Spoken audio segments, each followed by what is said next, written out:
Revive. Pope Francis now in Abu Dhabi. His 3-day visit to the United Arab Emirates will focus on bridging the gap between the world's religions. It is the first papal trip to the Arabian Peninsula, the birthplace of Islam.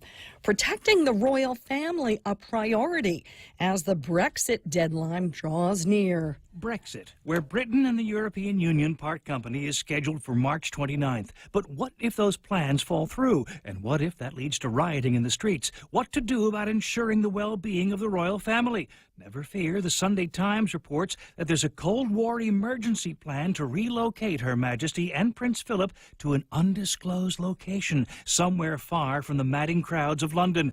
The plan does have its critics, however, among them Conservative lawmaker Jacob Rees-Mogg. He calls reviving the plan a wartime fantasy and adds that the Queen, as well as her parents, chose to remain in Buckingham Palace during World War II and the Blitz. Stiff upper lip and all that. Fox's Karen McHugh. Feel a post-Super Bowl cough coming on? You've got company. It's estimated by the Workforce Institute that over 17 million people could be skipping out on work on Monday because of the big game. The football flu, or as others call it, Super Bowl fever, has notoriously produced millions of last-minute sick calls every year. It also comes at a cost. It's estimated that the loss of productivity from those Super Bowl fever sick-outs is at $4 billion. Will it ever change? There's a movement by some private industry HR managers to make the Monday after the Super Bowl a national holiday. The staffing firm Office Team conducted a survey. They said 72% of HR managers they spoke to said they would support that idea. That's Jim McKay, and I'm Jay Metzler, and this is Fox News. At Chili's, our burgers stack up with anyone's. Handcrafted to order, smashed to lock in flavor on a toasted brioche bun.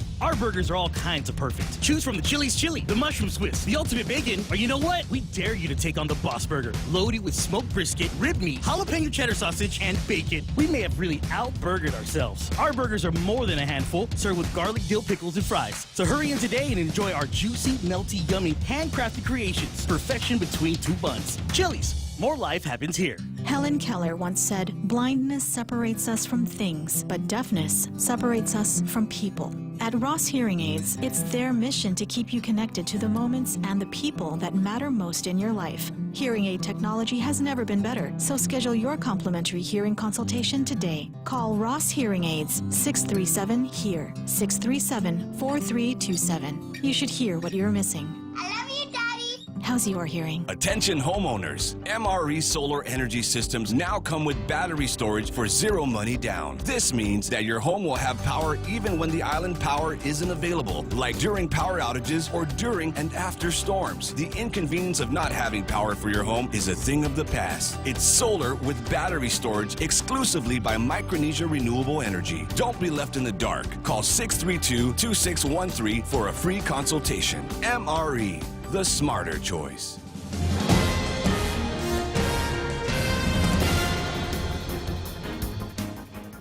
Half a day and good morning, Guam. News time here at The Point is 7 minutes past 6 a.m. this Monday morning. I'm Kevin Kerrigan. Here's a look at some of the top stories from the Guam Daily Post. A transition committee report on the Guam National Guard submitted to Governor Leon Guerrero's administration documents unspecified allegations of sexual harassment, favoritism, and low morale among members of the Guam Guard. The report does not name individuals or cite specific incidents. It does, however, list a number of grievances, including inequities in promotions, job assignments, training, and fitness compliance. It accuses Guard leadership of abuse of power and having a hierarchy made up of a privileged few, as well as having an untenable ratio of men to women in senior leadership positions, all of which has contributed to low morale and a climate of fear, states the report. Guard spokeswoman Major Josephine Blas has acknowledged that there are some problems that need to be addressed in the Guard, but the transition report, she said, does not reflect the full picture. Her statement did not address the specific issues raised in the transition report. That report was put together by the administration's transition committee, and it was based on interviews with Guard members. Governor Leon Guerrero has appointed Lieutenant Colonel Esther Agagi as the new Adjutant General to replace Major General Roderick Leon Guerrero. Guam Delegate Michael San Nicolas, who initially scheduled a social media event on Facebook Saturday morning, had to postpone that event after being advised by the House Ethics Committee that he needed to set up an officially approved Facebook page, which has different parameters for members of Congress. The rescheduled event is now set for tomorrow morning at 7:30 a.m. Guam time. And Delegate San Nicolas says he'll have a full update on the status of war claims payouts, including an explanation for the delay in issuing those payments. San Nicolas said the reason for using social media is because it provides an unfiltered avenue to update constituents that is not limited by a newspaper's available space or broadcast news times constraints. The delegate is inviting island residents to listen and comment, although he says he won't be able to immediately respond to those comments directly, but his office will provide an email address where people can send in their specific questions and concerns. We'll have more news after this.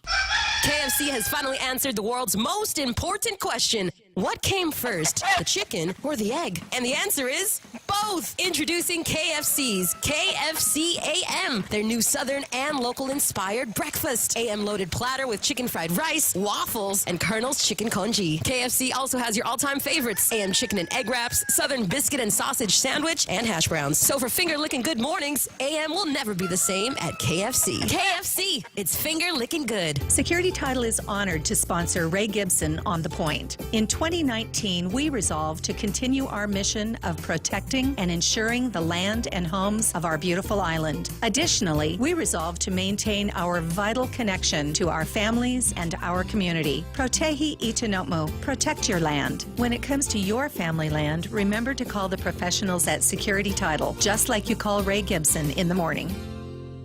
10 minutes past 6 a.m. here at The Point. The H-2B crisis and on-site construction issues have delayed completion of the Guam Police Department's Central Precinct Command by about a year, according to Ray Tapazna, the acting executive director of the Guam Housing and Urban Renewal Authority. GURA is administering the design and construction of the project, which is taking place on a 3-acre lot along Route 4 in Sinahanya. The precinct is being built with federal funds provided by the U.S. Department of Housing and Urban Development. The construction cost is about $3.1 million, and the lot itself cost another $1 million. The contractor is Rex International, but Tapazna says not all of the delay is their fault. There were gaps in the ground that had to be filled before the foundation could be laid, he said, but the biggest factor in the delay was the shortage of H-2B workers. Tapazna says he's met with the contractor. They've committed to doubling their workforce, and it's hoped now that the precinct will finally be finished by the end of March.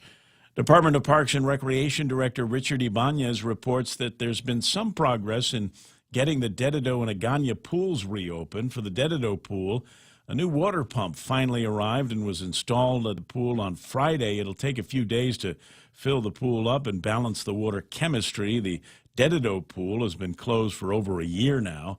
The Agana pool, meanwhile, has been closed since last November. Ibanez says there was a leak in the pool's wet well, and they are in the process of constructing a new wet well.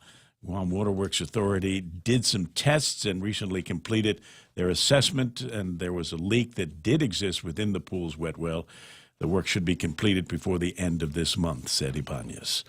For these stories and more, log on to postguam.com or pick up a copy of today's Guam Daily Post. Ray and Mike now with some weather. Just the jargon there.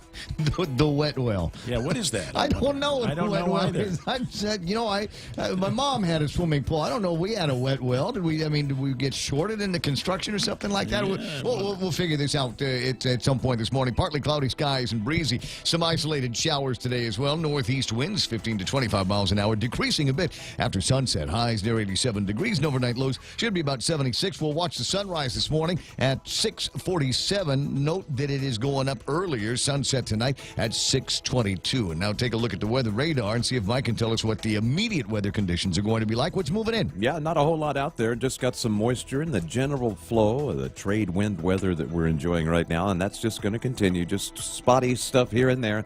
The activity, of course, it ramps up a bit overnight because of the diurnal thing. Once the sun sun comes up, most of that's going to dry up. So should be no problem for the rest of the day. No polar vortex for us here. No polar vortex for us. And the winds are going to continue. Just got these little patchy clouds around. It's actually just going to be a beautiful day in the neighborhood. Okay, so now with on the subject of the polar vortexes and things like that, I mean, there were some stories floating around, and I don't know how many of them were true, that people would step outside of their houses and freeze to death almost instantaneously. Is there anything to those stories? You can freeze pretty quickly if you're not dressed properly in that kind of weather. Oh. And Niagara Falls froze over. Did it? Yeah, and that doesn't happen every year. So. No, But it happens. In fact, the time when I was in Niagara Falls, I'd been there for on the way out of a fam trip for somewhere, and we stopped in Niagara Falls, and it was frozen over at the time. So I mean, it will that kind of thing will happen. I think with some degree of regularity. It's just like I said, stories floating around, and because I don't know how much to make of it, and these were in legitimate news stories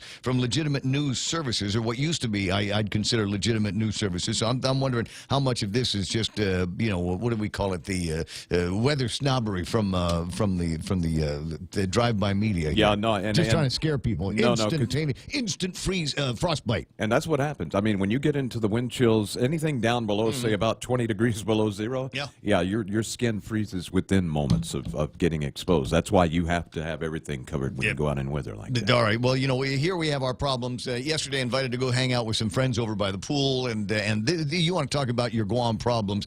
Jump in the pool. Ooh, the water's cold, so I get outside. Oh, it's windy, and now I'm so cold. I need two towels. 6:14 in the morning. It's the Ray Gibson Show. That's news and weather together, brought to you by Bank Pacific, where others put branches, they place roots. Bundle your savings with your loved ones this Valentine's season. Receive 20% off when you purchase 2 or more complete pairs of prescription eyeglasses at FHP Vision Center. With a wide selection of stylish and quality brand name frames for men and women, you and your sweetheart will fall in love with the right pair. Treat yourselves to a new pair of eyeglasses this Valentine's. Offer ends February 28. Conditions apply. Call 646-5825 for more details. FHP Vision Center. Our island, your clinic. I like that. 6:15 in the morning. Portions of the program brought to you by Take Care, taking us through our anniversary month here on the Ray Gibson Show. Also brought to you by Guam Regional Medical City, the first choice for all of your specialty care needs. And, of course, the guys over at American President Lines there, shipping the future.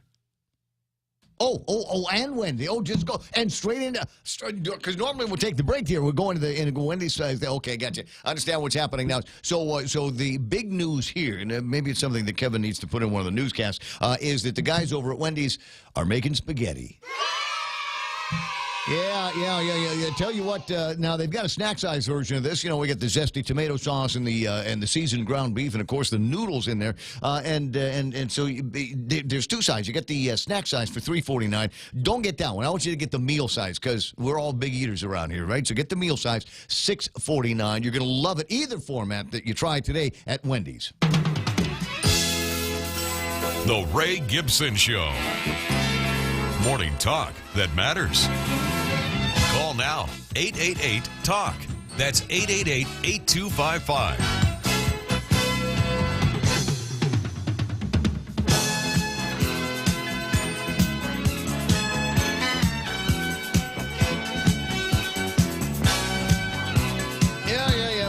Monday, nothing big going on today, nothing stupendous, nothing important. Just a regular old Monday here on the Ray Gibson Show, 93.3 The Point. And as usual, I want to say good morning, first of all, to the guys that joined me in this job. Michael Knight, who's going to get the phone when you call it, 888-8255, 888-TALK. And then if that's just one of the many different ways that you can get a hold of me here at the radio station, you use the telephone, use the email, raygibsonshow@gmail.com, and I read every single email that comes through. Although I will admit, I haven't checked that address all weekend. It got to be the weekend, and it got to be one of those things. It's Friday, and you're going, okay, what kind of trouble can I get myself into this weekend? And so I decided I'm just trying to avoid all of the work. And then Saturday, of course, we got together, so that was difficult to impossible to do. But anyway, so now there's another way that you can get a hold of me. Use today's technology, WhatsApp, 988-5874. That's 988-5874. Now, I am told that there is video floating around on social media. Apparently, an overturned car down south that caught fire. I haven't gotten that video yet. So it has not yet made it to the 988-5874. So if you got a copy of that and you've been looking for an excuse to tie up our accounts that way so that we could become like technological brothers, a digital family, if you will, that's the way to do that today. Send it to me, 988-5874. Of course, you can type in comments on the Facebook Live, and we'll check in with those guys in a second. But Kevin Kerrigan from the Guam Daily Post and a weekend's worth of news that we will try to deliver to you here in the next couple of hours. But there is this story here from DPR. Their new director, Richard Ibanez, reports that progress has been made in preparing the Dededo and the Agano pool to get them to reopen. How about that? So they got a couple of things they've got to do. And I've been around swimming pools. I said, Mom had one, and used to have the guy come over, and he'd clean the thing up, and he'd show me how to use all the little test things that you get. So you can figure out whether you've got enough chlorine in the pool or too much chlorine in the pool and all of this other stuff. Just trying to maintain this chemical balance that is the swim. And I'm here to tell you, I like to think of myself as a reasonably intelligent guy. Right? I got an amateur extra from the Federal Communications Commission. I'm a broadcast technologist with the Society of Broadcast Engineers. I got a number of credentials, and a bunch of tests that I've taken in my life that I've actually done pretty good in, right? But this thing of working with the chemicals to maintain the balance in a swimming pool is completely and totally beyond me. I'm never ever going to learn how to do it. And if I'm ever blessed with living in a house that has a swimming pool, the first thing that I'm going to do, one of two things: I'm either going to hire a guy to take care of it, or I'm going to call the guys over at Hawaiian Rock and have them bring in a whole bunch of dirt and just fill it in, because I don't want to deal with it. Anyway, so that's one of the things that they're going to have to deal with it as well after they pay $500,000 worth of a water bill to Heidi and Miguel over at GWA. But I love this part of it. Ibanez says, where I should have highlighted this, where he talks about this wet well. There was a leak that did exist within the pool's wet well, which also houses the pool's abandoned piping system. In accordance with GWA's recommendations, we're in the process of constructing a new well within the wet well to isolate the abandoned pipes, and we will waterproof the new well and install a meter to monitor the water consumption. Now, if there weren't enough tongue twisters in that sentence, I'm just saying, whatever it is, Richard, congratulations. You've now learned the jargon of the guy that runs the pool system. And that's just the one thing. Maybe we ought to separate that. The same way we bifurcate a couple of things. We got the Chamorro Land Trust Commission, and that has been taken out from under land management. Now we got Ancestral Lands Commission, and that's been taken. Maybe we ought to do the same thing. We'd say like Parks and Rec, and we'll separate out pools, and it would just be the one. It's the Department of GovGuam Pools, so that they might be able to get the attention. We'll do the same thing with the tennis courts. It's just every little thing will become its own directorship. Won't that be fun? We'll just hire a bunch of cheap guys to run them. Anyway, so where was I? 6:21 in the morning. We got to do this. We got to take care of the welcome aboards.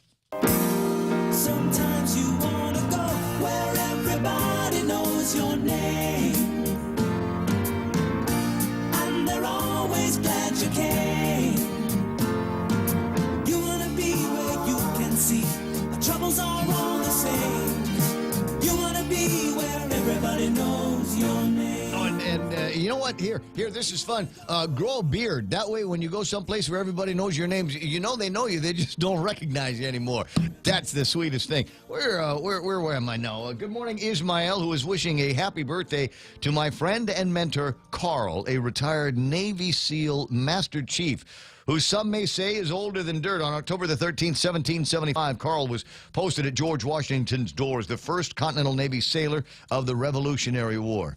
And I'm trying to, and then he goes on and tells the rest of the story of Carl, and it reads like, I don't know, it's like he fought in every war that we've got, so I don't know how much of this is tongue-in-cheek. You read it and enjoy it yourself. Juanita Machi is waving, Nick Perlowski is doing the hoy, John St. Nicholas, good morning all, Monday morning, and Randy Kruger.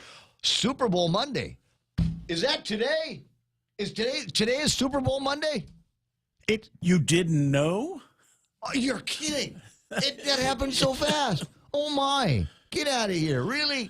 I'm shocked. Today is Super Bowl Monday. I think some of it is, and thanks for the call, David. Oh, is that the Rams preview? are very okay? effective. Let me bring that down for a second, and let me bring it up, everybody. Obviously, I know that today is Super Bowl Monday, and we've been. I mean, what have we been talking about at 8 o'clock in the morning every day for the last 3 weeks?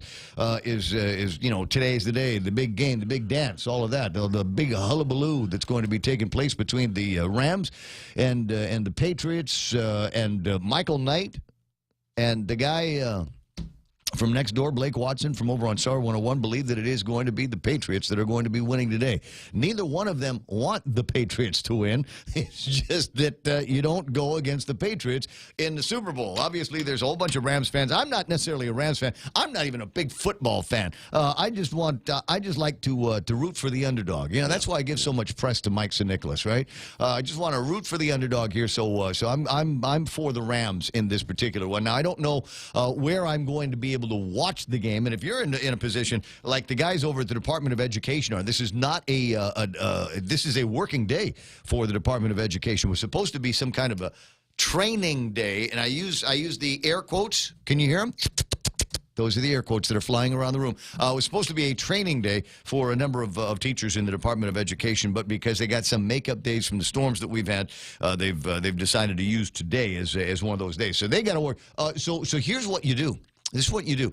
You get yourself a phone, right, and download TuneIn, or go to our website and download the HTML5 app that we've got for you for the radio station, and then get one of those little Bluetooth earpieces. And just stick that in there. We will, at 9:30, be ending this program early and going to ESPN Radio in Los Angeles.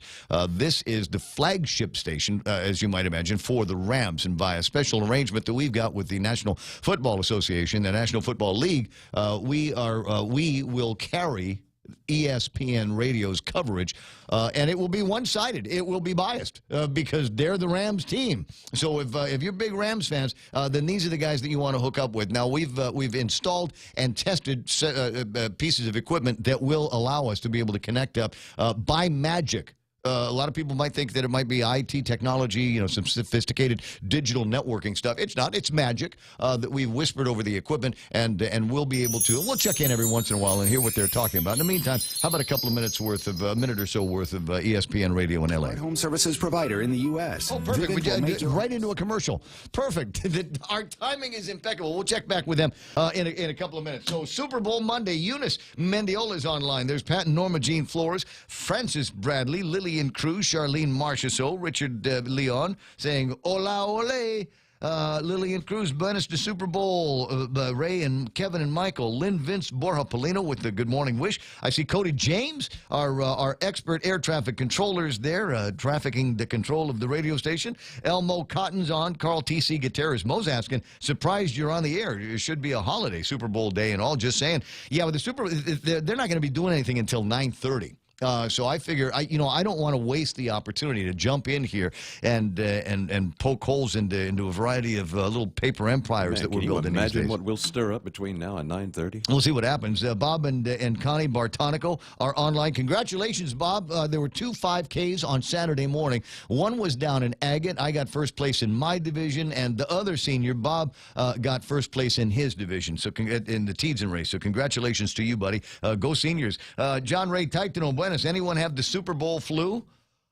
I got a feeling there's going to be a lot of Super Bowl flus today. Luis Borja Muña is there. Heather Perez, Rodros Greeno, Carl Facuda, Anita Muffness with the Valentine's eyes, Commissioner Roy Gamboa, Lynn Tedinko, Lorraine Perez, Juanita Blas, Francie Solis. Nice to see you there. Peanut Gallery time.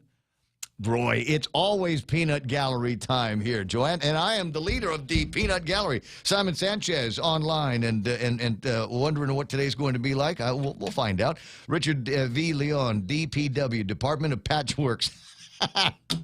What? What are we complaining about, Richard? Road work after Dededo going towards Anderson Air Force Base. Wonder how long the pavement will last. Looks good because old pavement removed. No project signs? Question mark.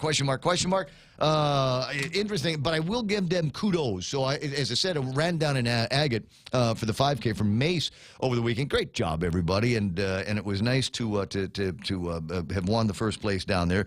Interesting course, if not a little bit tricky because there's so much construction going on from GWA in that area. But on the way back, you got to go through Assen, over by Camp Assen and that Petey area. There's been a lot of road work being done down there, and I got to say, they did an outstanding job repaving sections of that road over in front of Camp Assen. That I thought it looked terrific down there. Hopefully, the pavement, the friction course, will last longer there than anywhere else. Nick Perlowski with his predictions that the refs will make sure the Patriots win today. It's the other reason why you don't go against the Patriots, right? Ismail, commercial was accidentally released congratulating the Patriots on their Super Bowl win. Get out of here, really? Oh, my God, the conspiracy theorists out already. Carl Fukuda, pocket passer versus the best pass rush, and a good morning smile from Merz Garino this morning. So where do we get to go? 6:20. What's the big deals today? What are we going to be talking about? Where's the Big Harry? The Big Harry, I think, is going to be obviously that it is Super Bowl Monday. That's going to be an inescapable question. And kudos to all of the offices, because I know of a couple of places where, you know what, we know our employees are going to be distracted with the Super Bowl. Let's make it easy for them. So if you are one of those companies where you've got a potluck going on today, maybe somebody has brought in a big screen TV from the house, stick that up in the conference room, get some chicken from KFC and some pizza from our pizza places, and a whole bunch of Wendy's spaghetti or something like that, or Subway, big long Subway sandwiches. Have I mentioned all of our sponsors, all of our food? I want to make sure I get all the food guys in there. Anyway, so you call up all these guys and ask them for their best. KFC will deliver if you're in the right places, and take care of all of that. I always think that's kind of a nice thing to do. So when it gets to be around lunchtime, people can come and go and meander and see what's going on. So I kudos to you if that's your shop, if that's what you're going to be doing. Otherwise, if you work for a slave driver that is not giving you time away from the office or even a little opportunity to go to the back kitchen and enjoy a little bit of football, like I said, we will provide radio coverage starting about 9:30 this morning from ESPN, and this is what it may sound like. Oh, you got to reconfigure. I'm sorry, I didn't realize. Start of the season to now. Believe.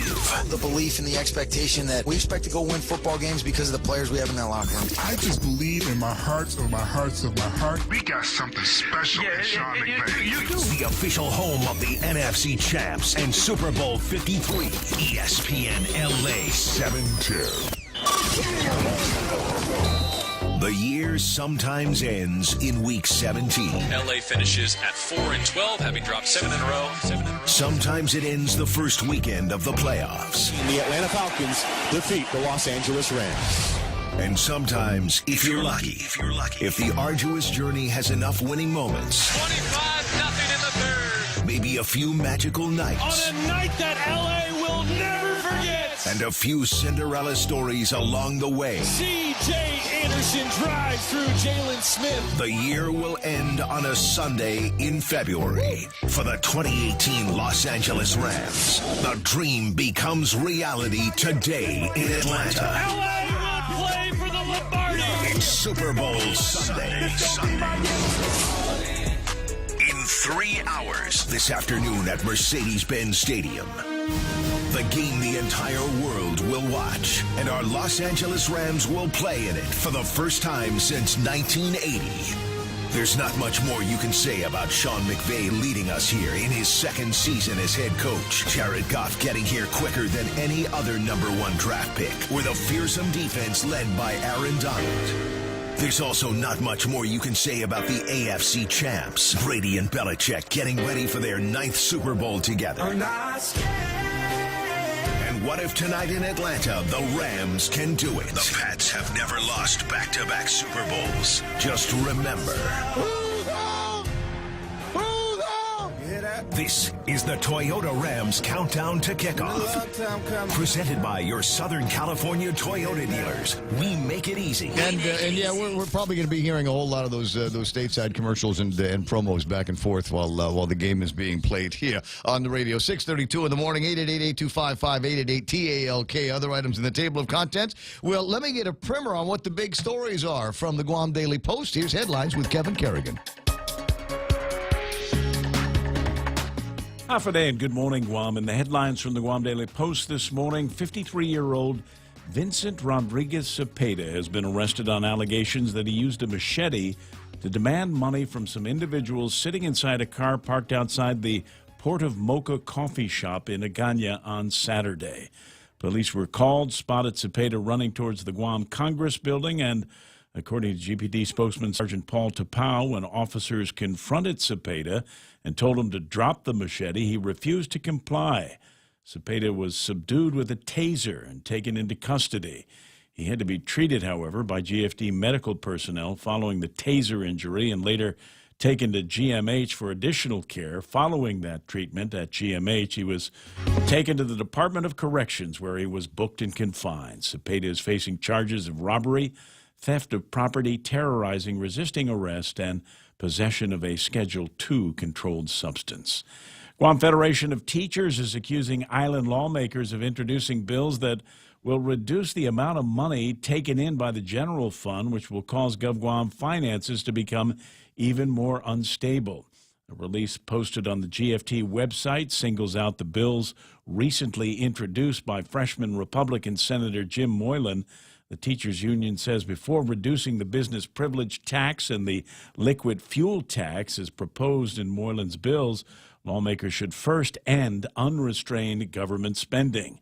The GFT says the bills are examples of legislation that would increase costs, and they argue that lawmakers need to prioritize increments owed to GovGuam employees.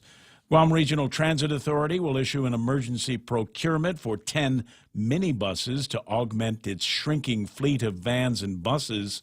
The procurement will be federally funded and is expected to cost more than $1 million, according to Acting Executive Manager Celestine Babauta. The 10 new minibuses will allow GRTA to rotate vehicles and avoid overuse, Babauta said. The agency is finalizing the documents needed to apply for that federal funding, although GRTA owns 12 vans and 11 mid-sized buses now. Because of constant use and lack of maintenance, the number of vehicles in service is down to 5 vans and 5 buses. For these stories and more, log on to postguam.com or pick up a copy of today's Guam Daily Post. 6:35 is iConnect time. So go to iConnect's website, iConnectGuam.com, and the World Wide Web, and see what kind of interesting plans they've got for you for 2019. Telecom things that you need, mobile and internet, and they even have push-to-talk. And you're going, push-to-talk, that's a radio thing, isn't it? Yeah, kind of, sort of. But imagine the best parts of a regular old businessman, push-to-talk, combined with the best parts of being able to use apps and the internet. It really is cool tech. Try it at iConnectGuam.com.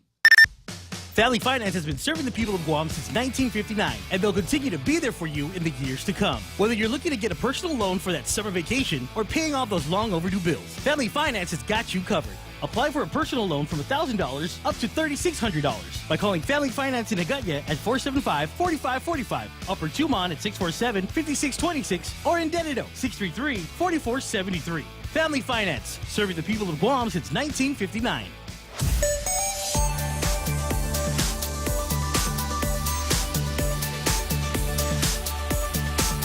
Just taking a look at the traffic gizmo here at, 6:36 in the morning. Is there bound to be any kind of traffic yet? No, I don't see anything backing you up. You might see some traffic building at some of the major intersections that we've got up and down Marine Corps Drive and Route 10 and Route 15, downtown Agana, Area 4 and 1. Don't see anything, though, happening over at Big Navy. Don't see anything happening in front of Navy Hospital or Anderson Air Force Base right now. But as I said, the roads are beginning to awaken this morning as the sun is coming up in just a few minutes. That's right now traffic here on The Point. Yo, Jay, you sure you want to be washing your car right now, man? Not now, Kevin. I'm washing Betsy. And she has to be spotless, girl. Clouds are coming in fast. It looks fine to me. Look again. It looks fine, Kevin. It looks fine.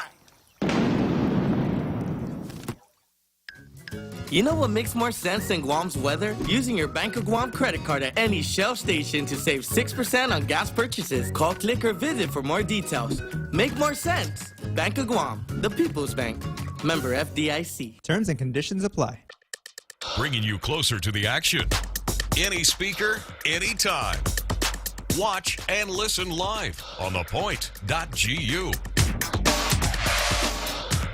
Yep. I am the big Bratty Brat of the radio business here, and so when I say I need something, it's great to know that among the vast broadcast listening audience here on 93.3 The Point, somebody is going to help me out. I'd requested a copy of the so-called viral video of the car that caught fire down south. It apparently overturned, went off the road, overturned, and caught fire. I had not seen the video yet, and so for those of you that haven't either, we're going to watch it together. This is what it's lined up. I haven't checked the audio yet, so we'll go ahead and leave the audio down. But there's the car, the driver or passenger of the car. It's hard to tell. Actually, watching this go by. There it is. There you can almost see it. Yep.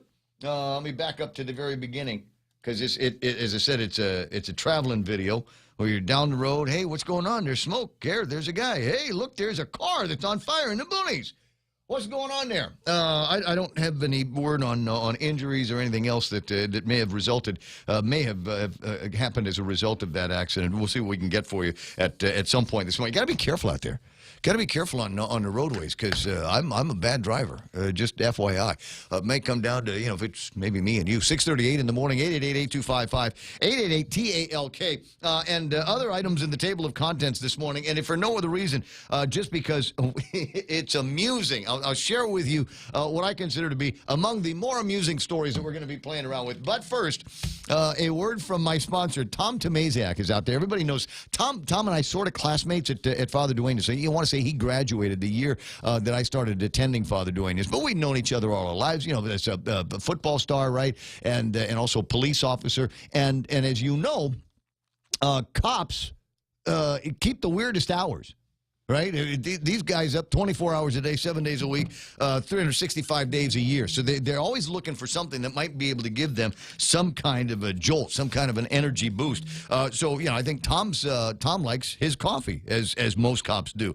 Oh, that's right. You're the younger one. Anyway, so Tom hooked me up now with a bag of Black Rifle Coffee Company's Sniper's Hide coffee. And now he's terribly disappointed because I haven't tried it yet. But this has been on my desk all weekend long, and so I'm going to take it home tonight. Tomorrow, I will be caffeinated by the same stuff that keeps this man of the law jolted, and it is Sniper's Hide, and this from the Black Rifle Coffee Company. And those of you, I don't know how many of you are National Rifle Association members or fans, or maybe you go to their website a lot.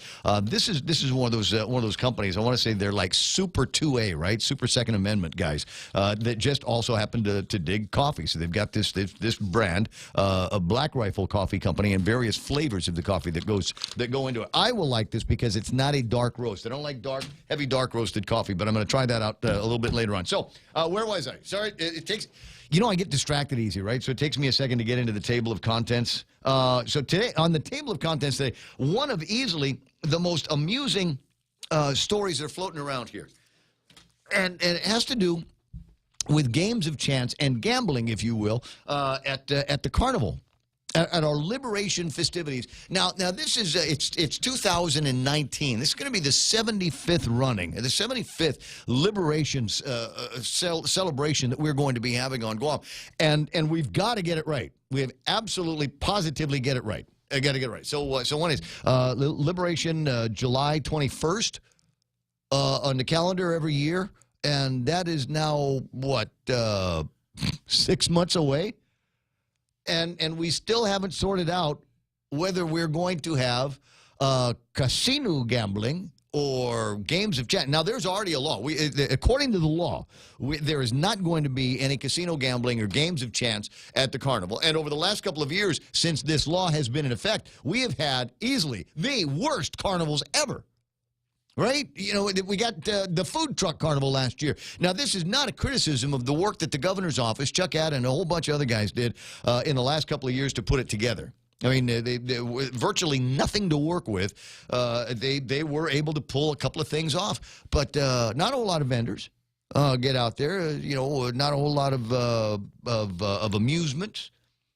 I mean, nobody's going to make the investment to put together the yellow game. Or if you can't do that, I mean, nobody's going to put together, all of the other things, bring out their big rides and things like that. If we're not going to be able to guarantee a crowd, and one of the things that brings a lot of people to the games, to the carnival, in addition to the food, in addition to the entertainment, is the games of chance. Now, I'm not big on gambling. I've never been a big gambler guy, but I recognize that there's a lot of people here that do. So I was never really behind the idea that we were going to get rid of casino gambling or the games of chance over at the carnival. I think it doomed it. And so now Jimmy Moylan, actually, you know what this is beginning to look like? It's Jimmy and the boys over at the legislature. So it's Jimmy and Jose Terlaipido, Joe S. and Will Castro get together and say, well, we want to at least give the guys over at the Mayor's Council an opportunity to come up with some rules and regulations to govern the games of chance at the carnivals. But the author of the bill that shut down the casino and the games of chance, Telena, is not hearing that. No way. She's like, what? You're going to change my law? You're not changing my law. I'm changing your law. The girl's in charge. The future is from the line. Huh? So she's come up now, and so the boys can do whatever they want. They can talk to the Mayor's Council about rules and regulations, all of that stuff, all they want. But you know what? While they're doing that, you know what we're going to do? We're going to take our games and our carnival, and we're going to let the Visitors Bureau do it. GVB is going to do it. Come on, these guys, the big barbecue block party? Shh. Sorry, block party? Guam, Micronesian Island Fair, races, all of these things. The mayors, they got other important work to do. They got a zumbao on the side of the road. They got to, make sure that the playground at the school is clean and manicured and all of that stuff. They don't have time for that. Let's give that job to the Visitors Bureau. I love this drama.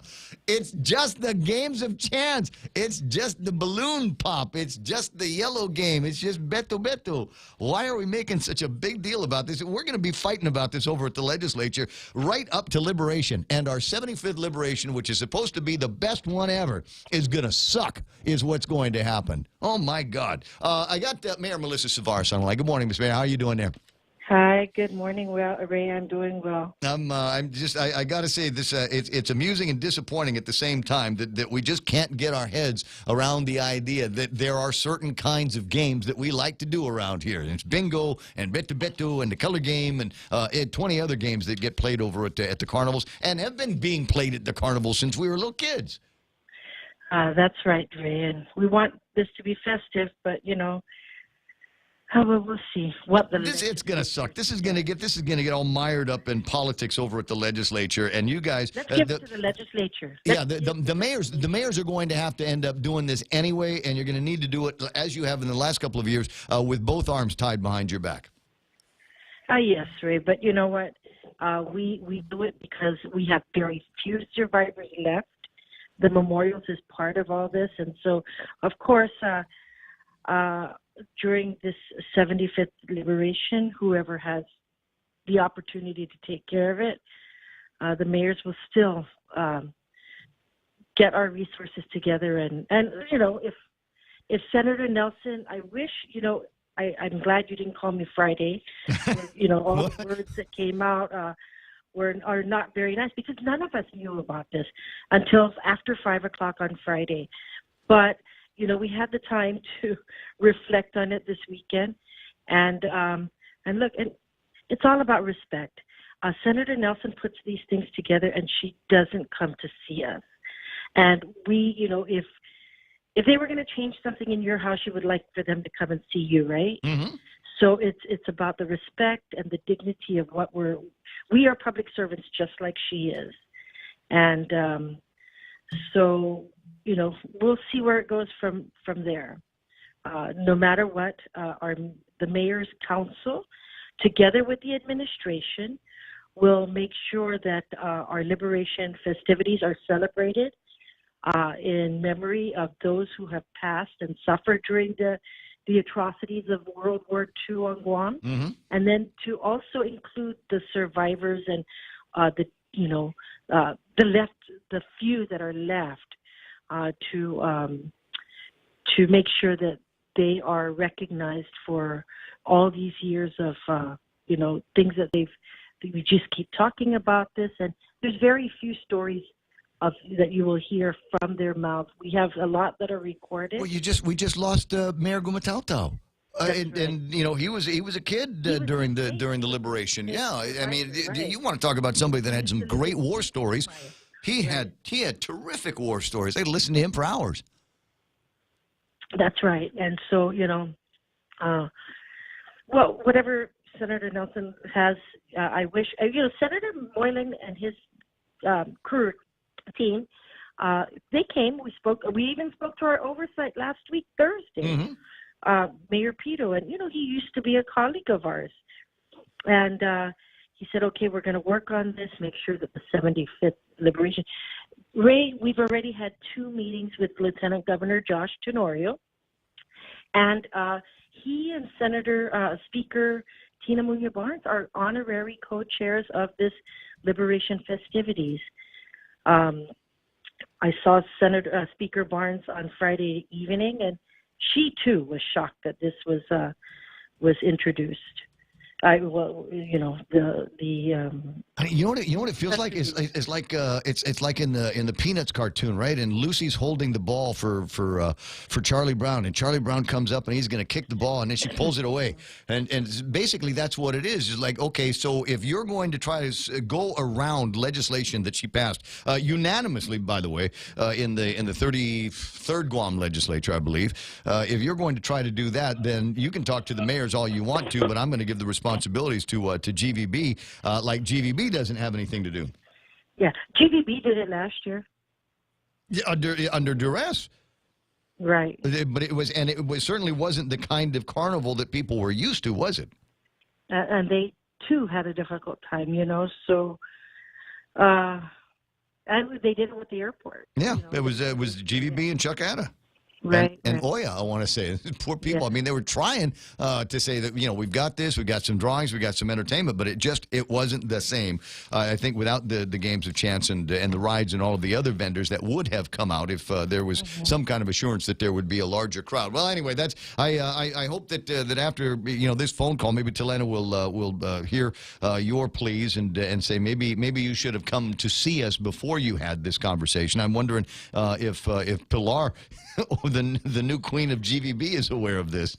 But who did she have the conversation with? Well, I don't know. She had the conversation. I don't doesn't say anything like it. Yeah, Speaker Munoz-Barnes was clueless when I spoke to her. She said she too saw it when we heard about it after 5 o'clock on Friday. How about that?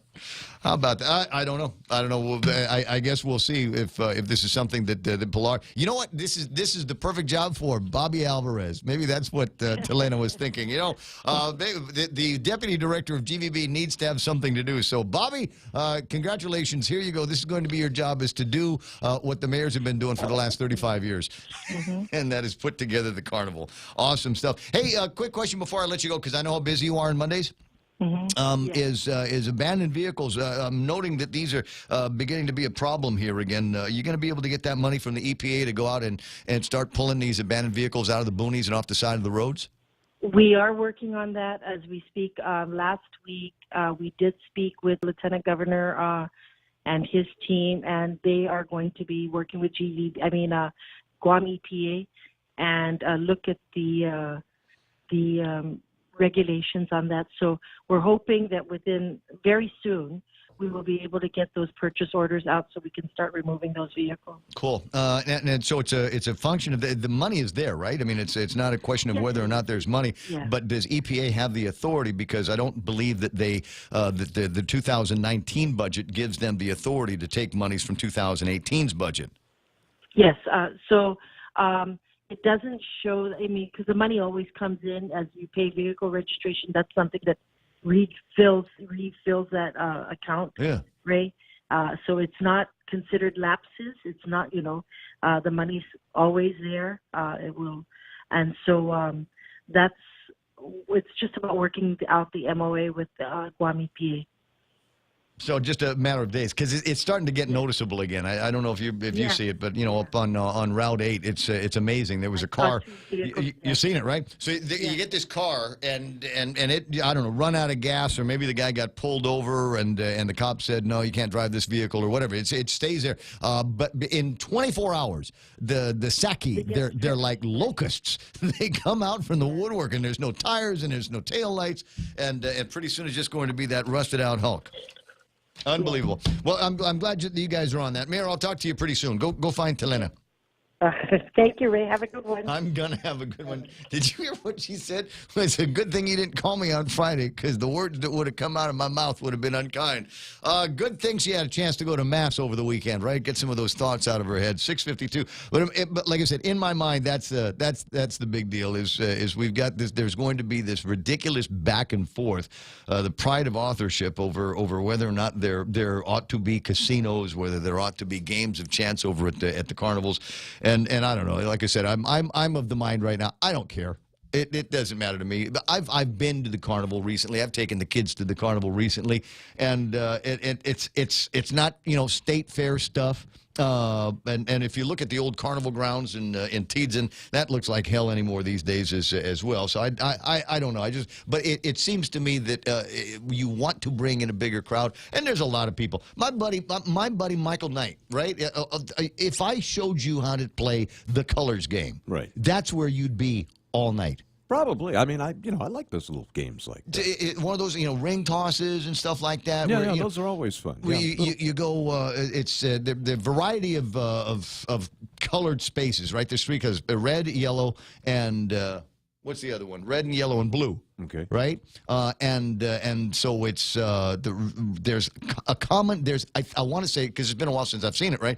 You got a lot of them that are red and a lot of them that are blue, but only a handful of yellows. Right. So you got money. You put your money on your red. You put your money on your blues. Or is it the yellow that there's a lot of? I can't remember.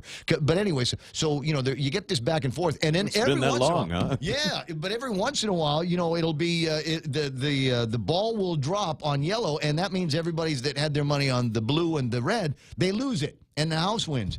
And I don't know that the families that run these games make any money. I think they make a little bit of money on it, and enough to keep the family fed through the winter until it gets to be next time. But it's it's the sound. Huh? It's the sound. There's always a little girl about 14 or 15 years old who is on a microphone and does the put your money, place your bets, put your money down. Ball is rolling, ball is rolling, ball is rolling, the ball is stopped. Pay yellow. It's this sound of the carnival that if it's not there, I think people just think it's, like I said, food truck night. Anyway, 6:54. My Uncle Robert Underwood's online. I see Landon Nadler there.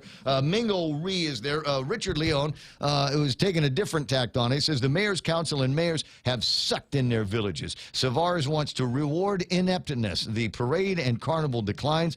Savars wants to remember the World War II with failures. I don't know. I thought the parade last year was actually pretty good. I think there were a decent number of floats that were out there. It wasn't the longest one in the whole wide world, but frankly, I think in some of the longer ones, you just kind of get this parade fatigue, because people start up at 5 o'clock the night before, and we'll overnight down there. I've overnighted down there. That's fun. Yeah. Based on what I've seen, I've been here 2 years. Yeah. I asked a valid question there.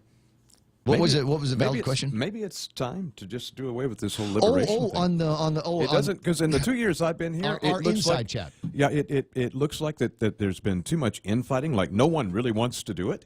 And maybe the passion for it is just gone now. Maybe we can still have some sort of summer festival, but maybe it needs to be centered around something looking ahead instead of looking behind. See, now there might be something to that, but I'm going to disagree on behalf of the survivors and their family. I agree. No, because there needs to be an acknowledgement of what happened here on Guam after the occupation, the takeover by the Japanese, and the liberation from a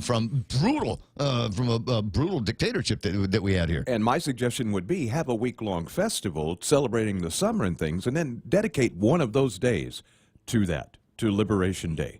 You know what I mean? You still have the festival. You have other things that are not even associated with the liberation. Yeah, in other words, it doesn't center around that anymore. I think centers that's. around I think that suggestion would go over like a fart in church. Really, I just. There's too much that we have built legion, legend, and even the myth and legend, if you will, of liberation. To say that we're not going to do it because we forgot the recipe and we forgot what it is that we're trying to remember, and that is the overwhelming sense of relief that Uncle Sam came back and rescued us from the Japanese in that Second World War.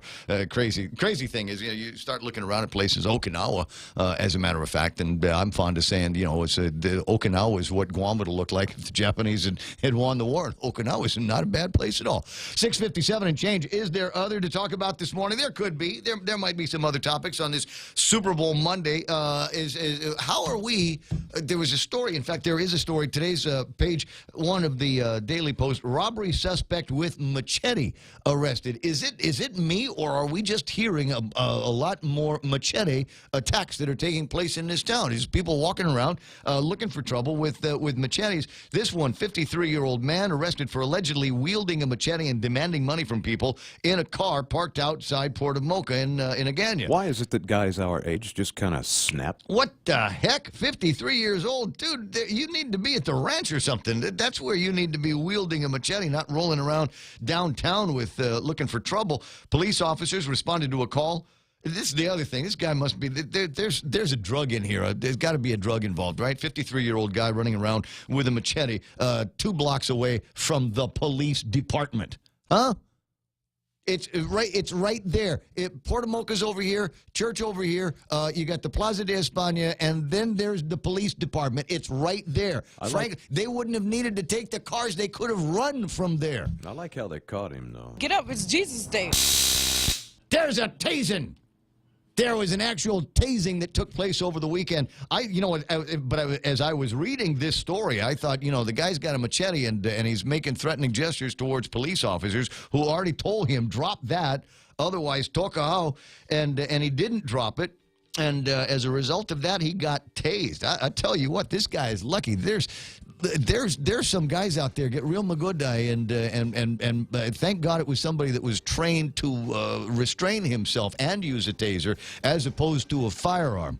And I tell you what, lucky that he run up on a couple here apparently that were not armed with some kind of weapon. Because if this guy pulled something like this on me in my car, there's going to be an extra body over at Ada's funeral home tonight. It's 6:59 and change. The radio station is KUSG. Again, your Super Bowl Monday going on here today. We got Fox News Live. They're going to talk about the Super Bowl. Kevin Kerrigan with a look at all the big stories on the other side of that. We'll take a look at the markets and see what Jerry Roberts is thinking about in today's live Extra Point. That's all ahead right here on 93.3 The Point.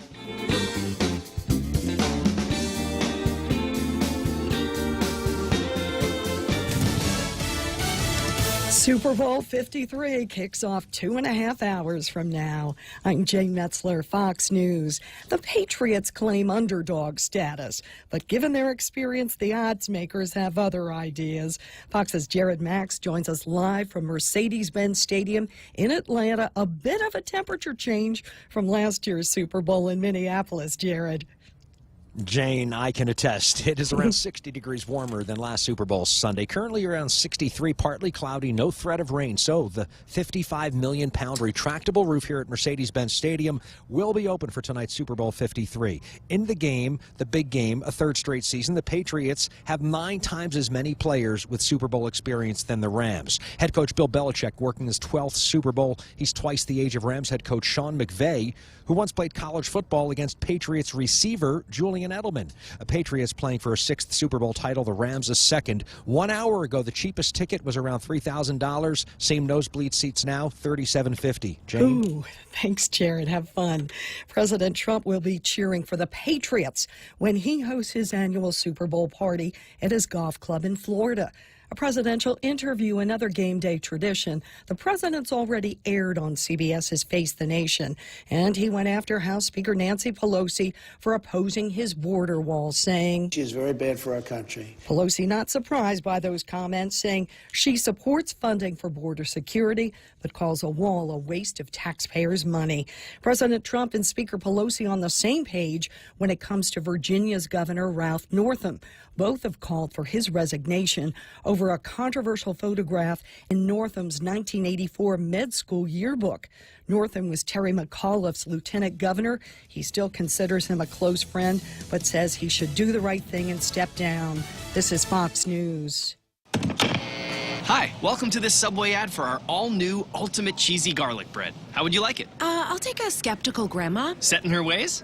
A smidge. Grandma, try this Ultimate Meatball Marinara made with Ultimate Cheesy Garlic Bread. Melted mozzarella, Parmesan, garlic butter spread. It's just like yours. Like mine? My grandmother's recipe? Try it. You know, my grandmother's cheesy garlic bread was never all that. Subway, make it what you want. Limited time only at participating restaurants. Introducing Exchanged, Guam's first online and mobile remittance to the Philippines. Exchanged is the easiest and fastest way to send money to your family and friends anywhere in the Philippines. Download the Exchanged app or visit their website, exchange.me. Sign up, remit, and get a chance to win a trip for two to Manila. Deluxe accommodations at the Belmont Hotel at Resorts World Manila. So sign up and remit now at Exchanged. Promo ends March 2nd, 2019. Conditions apply. Also avail of Exchange dollar to remit promo. Visit exchange.me for details.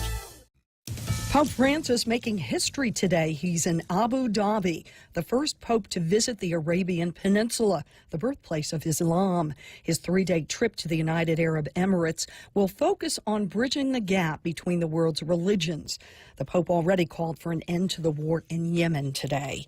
Outrage over a German sausage museum. Sausage is not the problem. The proposed location is. The German Bratwurst Museum planned to move to an area on the outskirts of the eastern town of Mühlhausen until they found it was once a satellite site for the larger Buchenwald Nazi concentration camp. The discovery drawing criticism from Jewish leaders, among others. The head of the association that operates the museum telling local news they discovered the site's history Wednesday and now will launch a complete reevaluation. The site was offered to the museum by a private investor who bought it from the German government in 2008. Ann Carrick, Fox News. Along with today's big game, many tune in to the Super Bowl for the commercials. One could help wipe out your student loan debt. Natural Light Beer's Super Bowl ad won't just sell you on their product. It may also help you pay off student loans. Last year, Natty Light gave away $1 million to help 25 lucky winners pay off their debt. Now they're doing it again with another $1 million up for grabs this year. They're also committing $10 million to address college debt through 2028. Those who want to try and get some of the money from the Super Bowl contest will have until May to post a video on social media describing their inspiration for going to college. And be sure to use the hashtags contest and Natty Stories. That's Fox's Tanya J. Powers. Between the weather and the Super Bowl, not many people went to the movies this weekend. The M. Night Shyamalan thriller Glass, #1 at the box office, a third straight weekend, making $9.5 million. It's time at the top, about to end. The sequel to the Lego Movie comes out next weekend. I'm Jay Metzler. This is Fox News. Experience the Take Care difference. Take Care members can count on accessing a high-quality, credentialed network of on-island providers, including the convenient one-stop FHP Health Center and urgent care, access to an extensive off-island network of providers, and the island's largest offering of free fitness classes and health education programs. You can count on Take Care to deliver comprehensive, accredited insurance coverage and quality health care when and where you need it. Take Care. Our island, your health plan. Learn more at takecareasia.com. Guam Regional Medical City. We bring the healthcare advances of the world directly to you. We are an acute care hospital that complements your needs with our robust outpatient specialty clinics. From preventative care to critical care, we strive for consistent excellence at GRMC. Our core philosophy is where patients are partners, which means we work as a team to make a healthier version of you. For more information about GRMC, visit us at grmc.gu. At Chili's, our burgers stack up with anyone's. Handcrafted to order, smashed to lock in flavor on a toasted brioche bun. Our burgers are all kinds of perfect. perfect. Choose from the Chili's Chili, the Mushroom Swiss, the Ultimate Bacon, or you know what? We dare you to take on the Boss Burger. Loaded with smoked brisket, rib meat, jalapeno cheddar sausage, and bacon. We may have really out-burgered ourselves. Our burgers are more than a handful, served with garlic, dill, pickles, and fries. So hurry in today and enjoy our juicy, melty, yummy, handcrafted creations. Perfection between two buns. Chili's. More life happens here.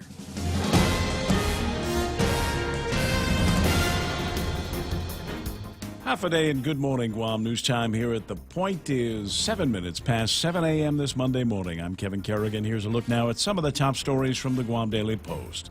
A transition committee report on the Guam National Guard submitted to Governor Leon Guerrero's administration documents unspecified allegations of sexual harassment, favoritism, and low morale among members of the Guard. The report does not name individuals or cite specific incidents. It does, however, list a number of grievances, including inequities in promotions, job assignments, training, and fitness compliance. It accuses Guard leadership of abuse of power and having a hierarchy made up of a privileged few, as well as having an untenable ratio of men to women in senior leadership positions, all of which has contributed to low morale and a climate of fear, states the report. Guam Guard spokeswoman Major Josephine Blas acknowledged there are some problems with the Guard that need to be addressed, but the transition report, she said, does not reflect the full picture. Her statement did not address the specific issues raised in the transition report.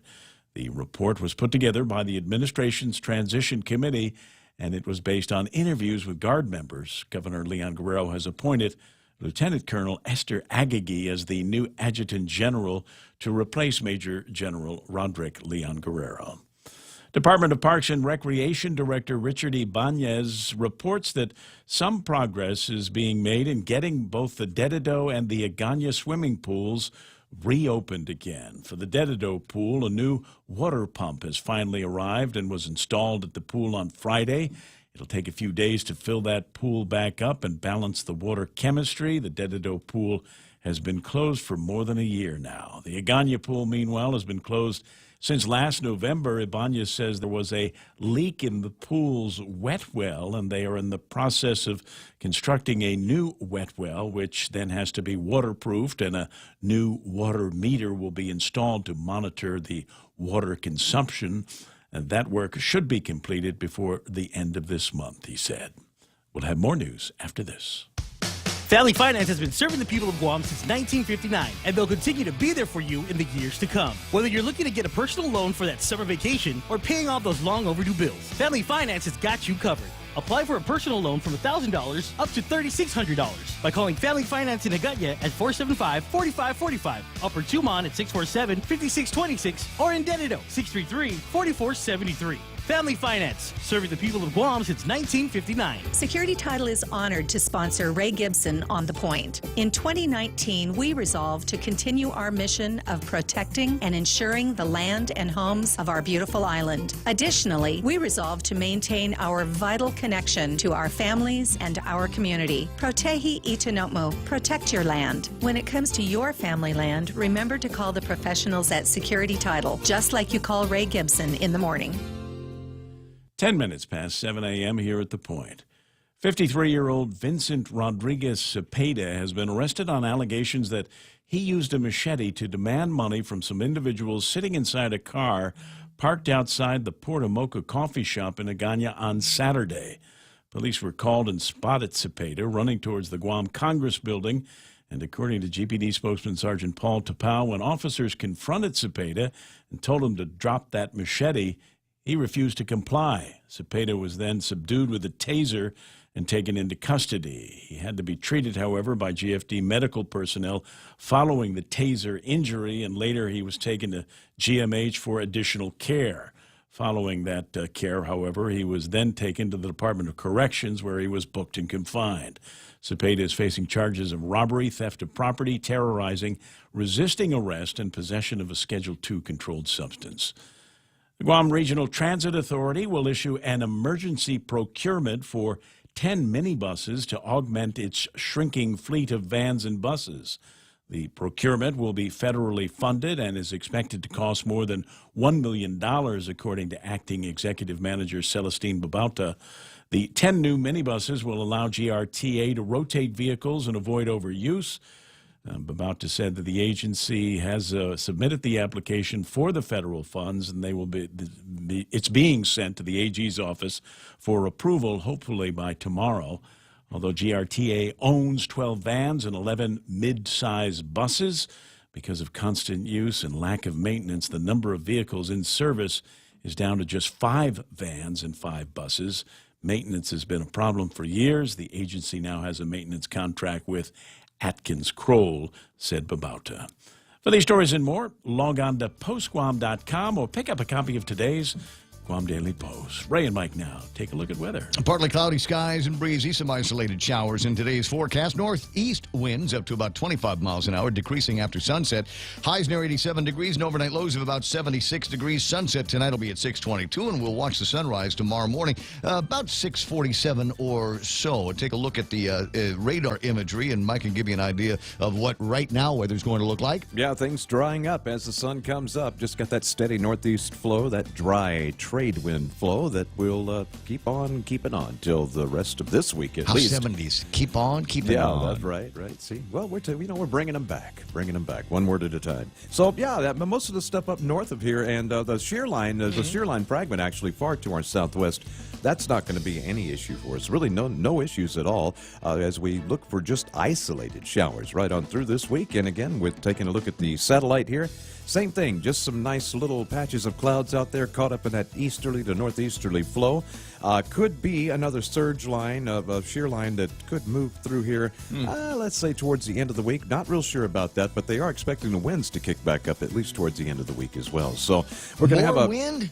Yeah, we're going to have about 20 to 25 today. That'll kind of go down to 15 to 20 tomorrow and Wednesday, and then pick back up again on Thursday and Friday. Nuisance the wind has been recently.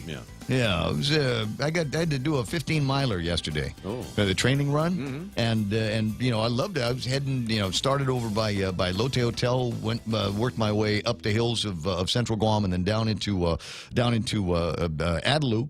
And then turn around and felt that 20 to 25 mile an hour right in my face. Yeah, a little different when it's at your back. Had to go and fortunately, I wasn't alone though. I wasn't alone. You might have heard when we had Esther Aggie, the TAG, Adjutant General, on the radio on Friday morning. You might have heard her mention that the Army was going into drill all weekend long. So I saw a whole bunch of you, and those of you that were running around, awesome, great job, go Army strong. But the real Army strong ones were the ones, and I'm sure that you saw some of these guys because they were guys and girls.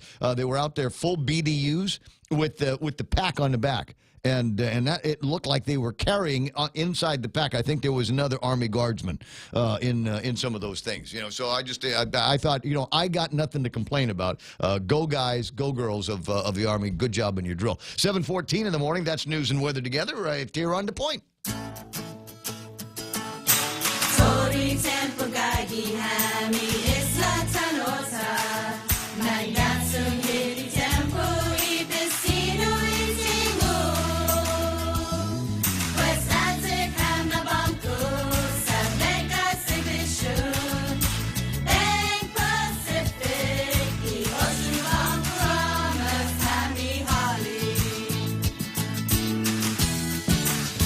Portions of the Ray Gibson Show on this anniversary month brought to you by my friends over at American President Lines. APL is shipping the future. Guam Regional Medical City, the first choice for all of your specialty care needs. And the folks over at Wendy's who are preparing lunch for you today. What's it? Spaghetti. It's spaghetti over at Wendy's. Who'd have thought?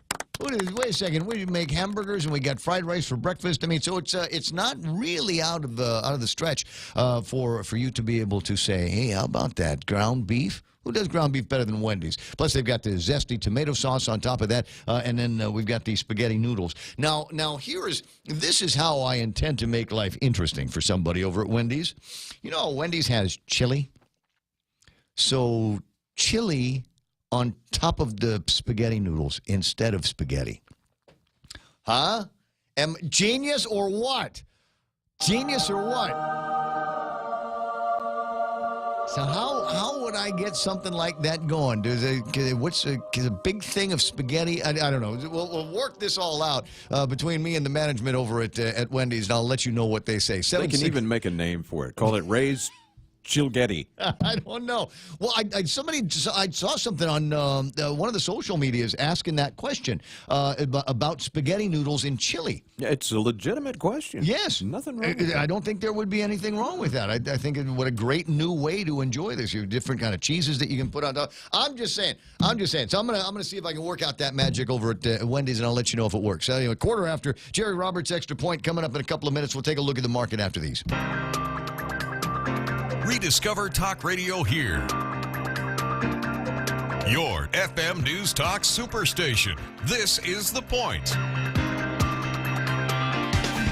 I see Rai. And Denise Legaspi, Lady D is up there. Lisa Cruz, Pacifico, hailing from Pensacola, Florida, has got Facebook Live on this morning. That's nice. So, yes, Ryan St. Nicholas also agrees. Wendy's spaghetti is the bomb. Wendy's chili is bomb. I'm just saying we need to find a way to get those two together. What do we got? Patrick Iriarty's got a thing that I'll read to you a little bit later on. My pal Diana Rose up in Washington State. Now her team's out of the game. And so I'm like, well, who are you going for, Patriots or the Rams? I think she's going for the Patriots, but originally she said either or. I just want tequila. I just wanted this as an excuse. If your team is not in the Super Bowl, this is merely an excuse to go and do day drinking, right?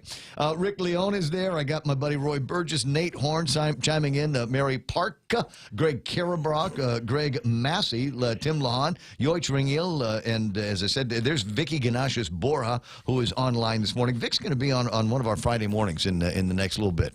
You know how I like to get foxy chicks in here with brains? I've heard about that. Yeah, so Vicky is going to be the next one coming in. Tommy Barcinas, Mingo Rhea, as I said, Uncle Robert's out there, and he's doing his thing. Melissa Salas Akimoto, Rose Bill Murphy. You know what I don't have? I'll get it up here before too much longer. What don't you not have?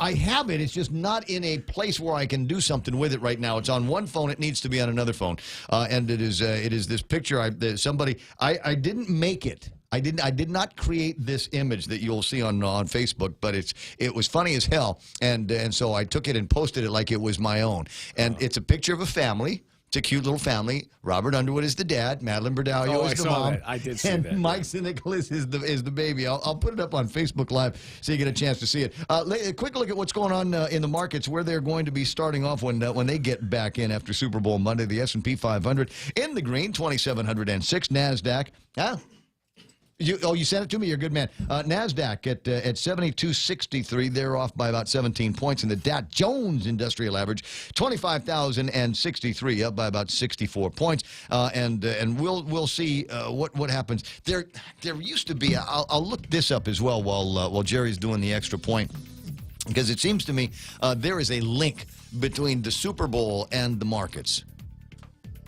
Anytime the Rams win, the market goes through the roof. Is that so? The Rams are going to win today, absolutely, because we need this for all of the equities, all of the stuff that we've got in there. The Nikkei is going to be opening up in the green. So is the FTSE. Hang Seng Index off by a hair. Shanghai is up by about 33 points, 2,618, and the DAX at 11,180. Oil trading at $55.26. That's the suck here, because when we were talking about oil on Friday, it was $54.03. So up by $1.24 for a barrel of West Texas crude. TAP is still trading a fairly narrow range between about $65.06 where it is today, which is down from $65.47. Thank goodness I filled my tank when they dropped it on Friday to $3.69. Thank goodness I was close to the gas stations at the time. Stop that. Cut that out. People are going to be looking. No, it was only for a few minutes. Yeah. They said they couldn't do it for 24 hours. Not the whole day. But they saw me coming by and said, come on, Jer, come on in. We'll drop it 20 cents. We love Gibson, but we can't support it for the entire time. So you were able to get the $3.69 in your car. You know, that's the magic of being Jerry Roberts. No, it's the magic of being in the right place at the right time. Kenny Williams got a birthday. That's something else. All right. So there are a couple of things that, and I don't know that we've had a chance to talk about it. I can't remember whether the information came in the 7 o'clock hour while we were talking, but both of us lost a friend on Friday. Yeah, we did. Yeah, John Anderson passed away Friday morning, and you had worked with him far longer than I did. So I'm dying to hear what. And you guys had adventures. You had adventures in the early 80s. Remember? We had the takeover KATB? Well, before that. Oh, yeah. But there was... that was tectonic, though. Actually, I posted some stuff on his timeline, I think it was, that when I first met him, had to do with a dog. I mean, I was buying a German Shepherd, and a fellow named Jack Beckmeyer in Windward Hills had him. And John eventually bought that house, and I met him one night at dinner because I had told Jack my story, because Jack wouldn't let me buy the dog until I proved that I was a decent human being. He loved his dog. So I went to dinner at their house. How'd you prove to him that you were a decent human being? I don't know. It was before radio, I guess. Anyway, we talked extensively, and then that was the end of it. I got my dog, and I went on my way. So Jack calls up one day and says, "Hey, I'm having dinner at the house. Come on by. Why don't you meet somebody?" And I go there, and there's John and his family, and the kids were small, and again, John and I split off. When it became evident that we both had an interest in radio, that was the end of the evening for everybody else. We went over, and before dinner and after dinner, and just talked radio. And Beckmeyer was the guy that married us up, because that's how I met him. And this is well before. This is where I think maybe either before or after Pacific Telestations in Hawaii picked up the thing. They made the transaction final. And about a year later, he and I started talking about doing morning radio, and that didn't come off exactly on that time, because Bob Berger in Hawaii wasn't ready for my terms. My terms are simple. I get to do what I want to do on the air, and you answer the phones. Yeah. And that was it. And I said, I've been waiting so long to do this, I want to do it my way. And I had no idea what I was going to do, but I just knew I had to do that. And he came back and said, Berger's not ready yet for that. And 6 months later, he came back and said, "Do you want to do morning radio?" I said, "I think we've had this conversation." Is he ready now? Yeah, he said, "Yeah, Berger's ready. Let's do it." And that's where the whole thing started. That's where the money came in, and sure enough, he would have to answer the phone on many occasions for certain things that J.Q. Fahey is rumored to have said. He told. I mean, radio was pablum in those days compared to today. Maybe the stuff you guys do on the radio today, I wouldn't even thought about doing then, but. It was pretty interesting, because Guam was not really prepared for the stuff that I was throwing out there, and the phones did light up. Well, yeah, but I don't remember. I don't remember it being shocky at all. I remember it being, for the most part, it was fun. Every once in a while, but every once in a while, you walk into an area that, by today's standards, might be considered blue. Yeah, well. By today's standards? No. Not today's standards being blue. No, we've got different today's standards here we're talking about. Because I did stuff in the 90s that I wouldn't repeat in front of my children. Oh, well, maybe. And I would never be able to do today. I think it was just different. I think it was just different, presented kind of with a different attitude, and I think that was part of it. But no, it wasn't even close to stuff that goes on today. But back at those times, it was pretty interesting. So John, obviously, talk radio personality is where a lot of people are going to remember him. But he also had a pretty good head for business, and some of the things that you guys did. Because at the time, it was Berger's company, Bob Berger's company, out of Hawaii, and he was the owner of KHVH. For those of you that have memories of Hawaii radio that go back a long ways. Anyway, so Bob Berger came to own KUAM, and there were things that you could do and things that you couldn't do, and finally there was a point where you said, you know what, maybe we'll go and do something on KATB. What happened was John... Don Brown. Again, the old-timers will remember the name Don Brown Station. Yeah. Well, without going into a lot of detail, John kind of fell out of love with what was happening at KUAM at the time. And he found that there was an opportunity at KATB that Don Brown was willing to sell. And he thought that he could build another radio station. He had somebody who was interested in funding it out of Hawaii, a person who did. They tied together and put together a deal to build a new radio station. It took a long time. So John resigned from KUAM. And we essentially were operating without a general manager for a long time. Yeah, and then pretty soon there was no J.Q. Fahey in the morning, and then there was no Jeff Evans, and then there was no Chris Marlowe, and they virtually vacuumed up all of the talent at KUAM. I stayed because I saw an opportunity, and because all of a sudden there was this vacuum of talent, and so I stuck around. But that's what happens. When people leave, other people can step up. And then John spent the next 20 years trying to hire me.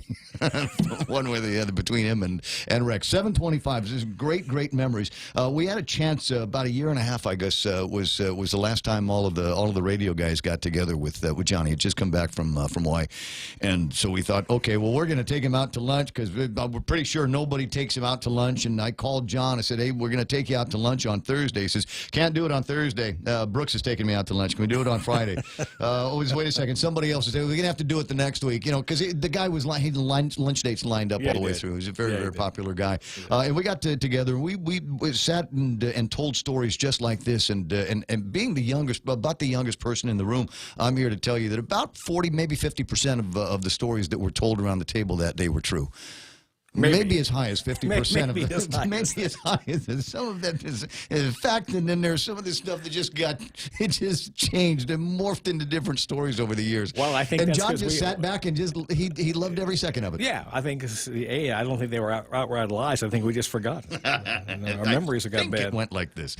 Well, I'm told that there's going to be a get together for him on, I want to say, the 17th over at Pirates Cove. Oh, the usual. I think that's one of the things that Jeff Pirates Cove has gotten used to being. It's a great place to go get a hamburger, and if you were in the media on Guam, that's where we have your memorial. So anticipate some details on that before too much longer. 7:27, and we might as well take the opportunity now to launch into Jerry Roberts and the live version of today's Extra Point, brought to you by Guahan Insurance Services and First Hawaiian Bank. Should Guam have an island-wide program for happiness and well-being in the workplace? Maybe you've never thought about that, but today I'll tell you about a country that has. It's next on the Extra Point. It's important to have claims process that works for you.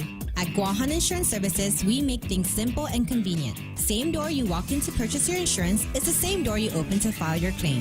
We can't pretend that the car insurance claims process is fun, but we can promise a hassle-free and speedy recovery without any runarounds. For your home, auto, and business insurance, visit us at the Camacho Landmark Center on Marine Corps Drive in Tamuni. Don't forget to like us on Facebook or give us a call at 475-1162 or text 929-SAVE. That's 929-7283. Happiness, well-being, the workplace. I kind of like how all that rolls off the tongue, and I'd like to see some resources dedicated to it. One place that has done just that is a small country in the Middle East most people are unfamiliar with, the United Arab Emirates. It is home to a bit over 9 million people, most of those foreigners who have come there to work, and is just a hair closer to Guam than is San Francisco, about 5,900 miles away. The UAE's biggest city, Dubai, is a magnet for business people who want to get established in the region. Many people don't know what to make of the UAE. The country is pro-business, to be sure, and people from all over the world converge there for that purpose. Yet, it's a Muslim society with harsh laws and is a regular target for human rights activists. Perhaps in an effort to show a different face to the world, the UAE has launched the National Program for Happiness and Well-Being, citing 120 practical models to enhance well-being at the workplace in both public and private sectors. It's not just the government pushing a plan on government offices and agencies, but including the business community as well. One official said the program supports the country's aim to establish a work environment that prioritizes human capital and promotes well-being practices, focusing on 4 pillars: better overall health, stronger relationships, building skills, and aligning the goals of the individual to the vision of the organization.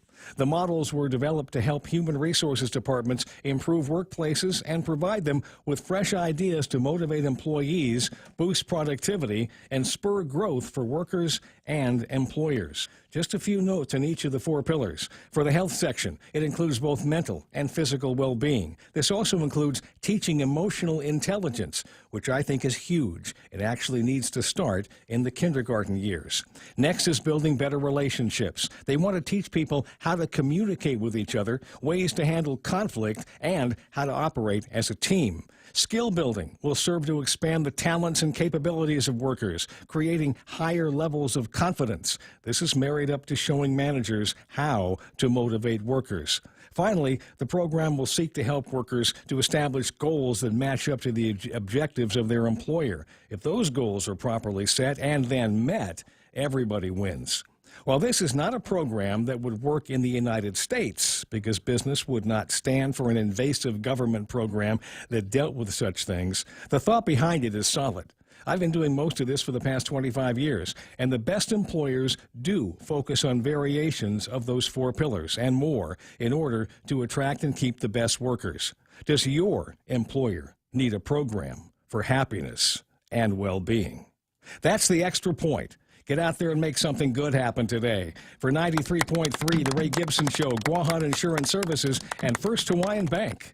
I'm Jerry Roberts. Thank you, Jerry. 7:31 in the morning. Headlines with Kevin Kerrigan in just a moment. The Super Bowl indicator that I was speaking of, that I was referring to, is a real thing. How close is it to fact? Well, I don't know. The Super Bowl indicator is superstition that says that the stock market's performance in a given year can be predicted based on the outcome of the Super Bowl of that year. It was discovered, or the coincidence was seen by a guy named Leonard Kopit in the 1970s when he realized that it had until then never been wrong. The pseudo-macroeconomic concept states that if a team from the AFC wins, then it will be a bear market or a down market. If the team from the National Football Conference, the NFC, wins, then it will be a bear market. So bull market. Bull market, sorry. So that's what we're shooting for here. We want the Rams to win because they represent the NFC, and if the NFC wins, according to this indicator here, then we'll have a bull market. It's going to be a buyer's market today. And so if the AFC wins, then it will be a bear market. Now they've actually got some data going back to 2000 on this, and it has not always been correct. It has been incorrect 1, 2, 3, 4, 5, 6, 7 times in the 17 or so games that have been played since then. So just keep that in your head while you're making your predictions and your investments and your Super Bowl predictions for today. It's 7:32 in the morning. That was the Extra Point. Now headlines from the Guam Daily Post with Kevin Kerrigan. Half a day and good morning, Guam. In the headlines from the Guam Daily Post this morning, Guam delegate Michael San Nicolas, who initially scheduled a social media event on Facebook Saturday morning, had to postpone the event after being advised by the House Ethics Committee that he needed to set up an officially approved Facebook page which has different parameters for members of Congress. The rescheduled event is now set for tomorrow morning at 7:30 Guam time. Delegate San Nicolas says he'll have a full update on the status of war claims payouts, including an explanation over the delay in issuing those payments. San Nicolas said the reason for using social media is because it provides an unfiltered avenue to update constituents that is not limited by a newspaper's available space or broadcast news's time constraints. The delegate is inviting island residents to listen and comment, although he says he won't be able to immediately respond to the comments directly. However, his office will provide an email address where people can send in their specific questions or concerns. The H-2B crisis and on-site construction issues have delayed completion of the Guam Police Department Central Precinct Command by about a year, according to Ray Tapazna, acting executive director of the Guam Housing and Urban Renewal Authority. GURA is administering the design and construction of the precinct, which is taking place on a 3-acre lot along Route 4 in Sinahanya. The precinct is being built with federal funds provided by the U.S. Department of Housing and Urban Development. Construction cost is about $3.1 million. The lot itself cost another $1 million. The contractor is Rex International, but Tapazna says not all of the delay is the fault of the contractor. There were gaps in the ground that had to be filled in before the foundation could be laid, some site issues, but the biggest factor, he said, in the delay was the shortage of skilled H-2B workers. Tapazna says he's met with the contractor and they've committed to doubling their workforce now. It's hoped that the precinct will be finished by the end of March. The Guam Federation of Teachers accusing island lawmakers of introducing bills that would reduce the amount of money taken in by the general fund, which will cause GovGuam finances to become more unstable. A release posted on the GFT website singles out the bills recently introduced by freshman Republican Senator Jim Moylan. The teachers union says before reducing the business privilege tax and liquid fuel tax as proposed in Moylan's bills, lawmakers should first end unrestrained government spending. The GFT says the bills are examples of legislation that would increase costs, and they argue that lawmakers need to prioritize increments owed to GovGuam employees. For these stories and more, log on to postguam.com or pick up a copy of today's Guam Daily Post. I think that's a good idea. 7:35 in the morning is iConnect time. Swing by iConnect and learn about the great plans that they've got for 2019. Awesome plans, I'm telling you, for push-to-talk, mobile, even internet plans. iConnectGuam.com and the World Wide Web. Attention homeowners, if you don't have a solar energy system on your roof from Micronesia Renewable Energy, now is the time to get one. MRE solar energy systems now come with battery storage for zero money down. This means that your home will have power even when the island power isn't available, like during power outages or during and after storms. The inconvenience of not having power for your home is a thing of the past. Don't be left in the dark. Call 632-2613 for a free consultation. MRE, the smarter choice. Let me take a look at the traffic gizmo and see if there's anything that's bubbling up here. 7:36 in the morning, and as you might imagine, at this time of day, things are beginning to bubble up. You will see traffic coming in and heavying up on the way into Dededo, and then it'll lighten up until you get to intersection of 1 and 3, and then there's traffic kind of in both directions. It's not slowing down. It's just that there's a lot of cars through there. You're going to be able to make it through in a reasonable amount of time. Don't see too much happening on the intersections of 10 and 16, but then you get to 16 and 10 and 8. I'm sorry, I was talking about 10 Alpha. 8, 10, and 16 is that intersection beginning to heavy up right now. Also seeing traffic into the downtown area from Route 4 starting to get busy as well. Don't know why, it just is. 10 and 15, that intersection slow in both directions on the main road, but that will clear up until you get to about where the University of Guam and GCC are. Don't see too much else that's going to slow you down. A little bit of traffic in front of Big Navy, nothing in front of Naval Hospital, and nothing major in front of the Anderson Air Force Base area. 7:37 right now, traffic here on The Point. Every time I travel, there's something from home that I can't leave without. I take my Docomo Pacific Data to Go to share my stories in Taiwan, check subway routes in Tokyo, be my food guide in Hong Kong, meet new friends in the Philippines, make updates in the States, find my way around Korea, and check out all the cool shows in Singapore. It's the data I have in all the places I love for only $10 a day. Data to Go from Docomo Pacific. Better together. KFC has finally answered the world's most important question. What came first, the chicken or the egg? And the answer is both. Introducing KFC's KFC AM, their new Southern and local-inspired breakfast. AM-loaded platter with chicken fried rice, waffles, and Colonel's chicken congee. KFC also has your all-time favorites, AM chicken and egg wraps, Southern biscuit and sausage sandwich, and hash browns. So for finger-licking good mornings, AM will never be the same at KFC. KFC, it's finger-licking good.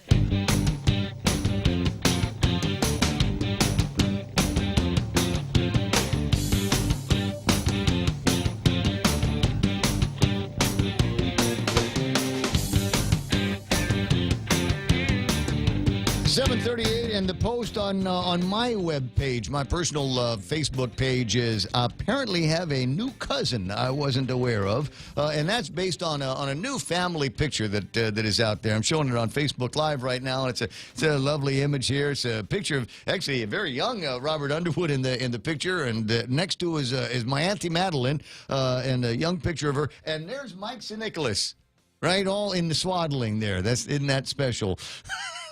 Yeah, I know. It's just a little bit creepy when you stop and think about it. So please don't stop and think about it. Just appreciate it for the great artwork that it is. It is that one there is viral. That one there has been making the rounds on WhatsApp and on Facebook all weekend long, and it is hilarious, I think. But, the whole conversation seems to be getting to be kind of hilarious as well. And I don't know if you discovered that it seems to me that is the new kind of dividing issue that we've got here on Guam is to the degree that Auntie Madeline, the governor's liaison, and incidentally, we're trying to, as much as we possibly can, with some of the appointees in the governor's office, we're trying to give them titles that they might expect if they were in the television show Game of Thrones. So she is the Khaleesi from D.C., That's Madeline Ziberdalio's official title, not just Washington, D.C. liaison, but her Game of Thrones title is going to be the Khaleesi from D.C.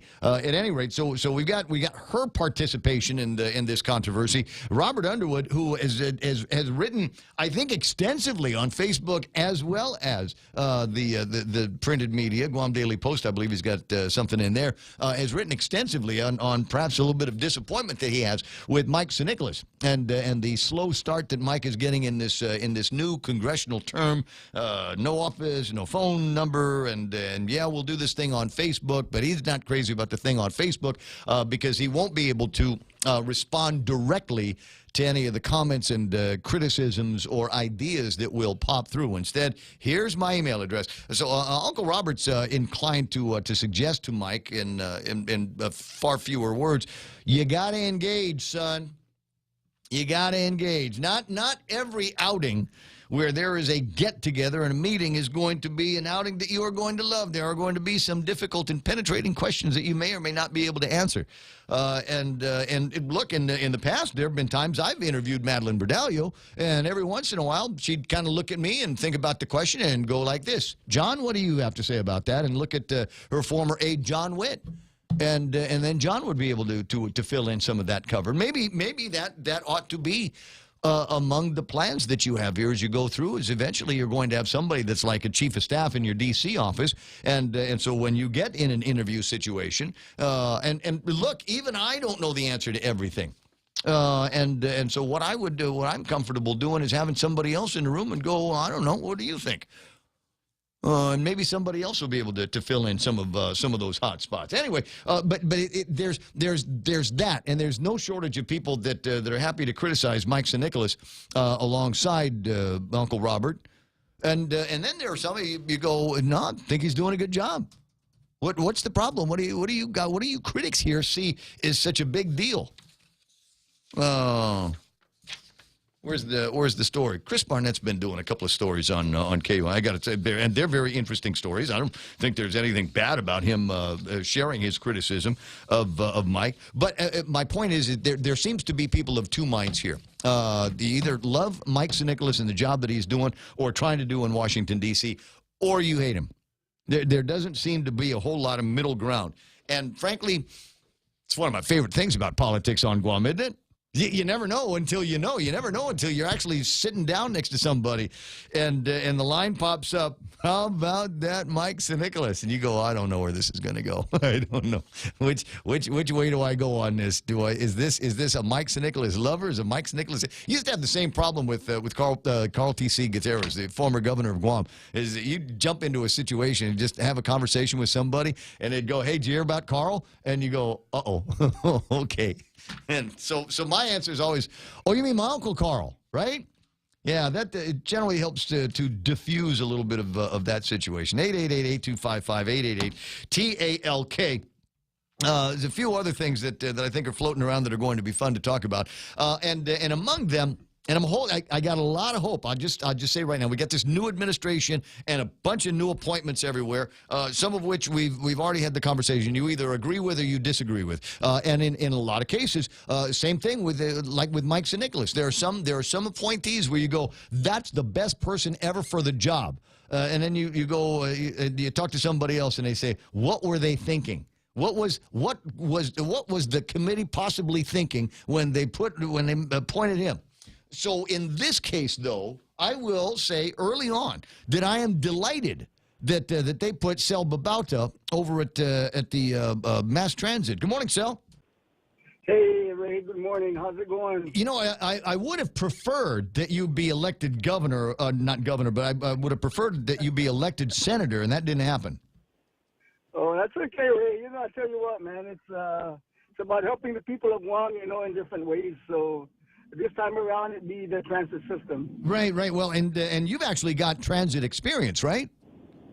Of course, absolutely, yeah. So imagine that. The new governor appointed somebody to mass transit that actually knows something about mass transit. Tell me what your first day on the job was like, Sel. Hey, the first day on the job, Ray, is just trying to reach out to the staff, you know, trying to find out what they're focused on, and trying to get some input from them on what we can do to make our transit system a reliable, safe, and efficient system, you know. Just those three things: reliable, safe, and efficient. I think one of the problems that we have now is it cannot be. You can't pick any more than two choices of that. So it's either efficient and reliable, or it's and safe, or it's safe but not efficient. So we've got to bang on all three of them. And I'll tell you what, I hope. I pray that you are the guy that can take our mass transit system and make it something that we can be proud of around here. So that there are going to be times. I think we'll know it's successful, Sal, when we see less traffic on the roads because we've got more moms and dads that don't have to take their kids to their afternoon practices and car lines and things like that. Let the kids ride the bus like it's done everywhere else. Yeah, absolutely, absolutely. And the other thing is that we're gonna look at it from an economic and a social standpoint. Economically, when we have a good, reliable system, we'll have a lot of people that will go out and seek employment. We'll have people who are working who perhaps maybe instead of paying almost $4 a gallon gas, they'll take. Yes.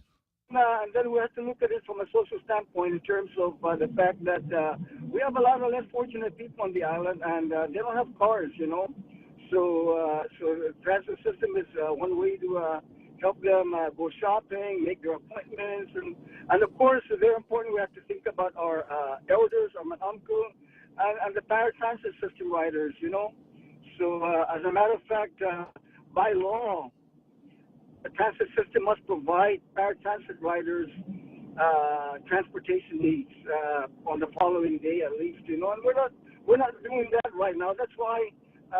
We're going to go out and purchase 10 additional buses, minibuses, so that we can meet that mandate of the federal law, and also at the same time, like I said before, we'll be able to have a safe and reliable system.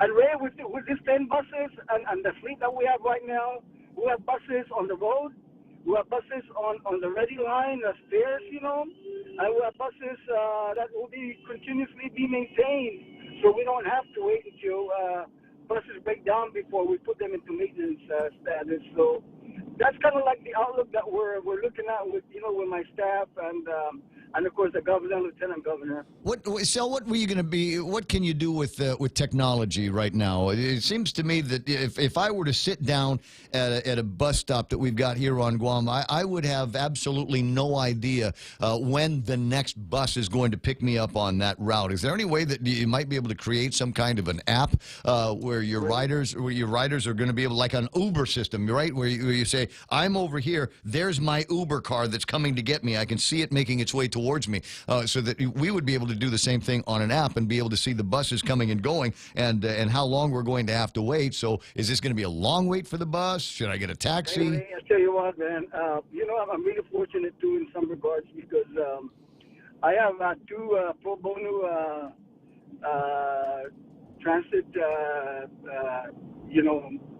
managers back in the States that I can rely on, and that's something. As a matter of fact, just the other day I was talking to my son.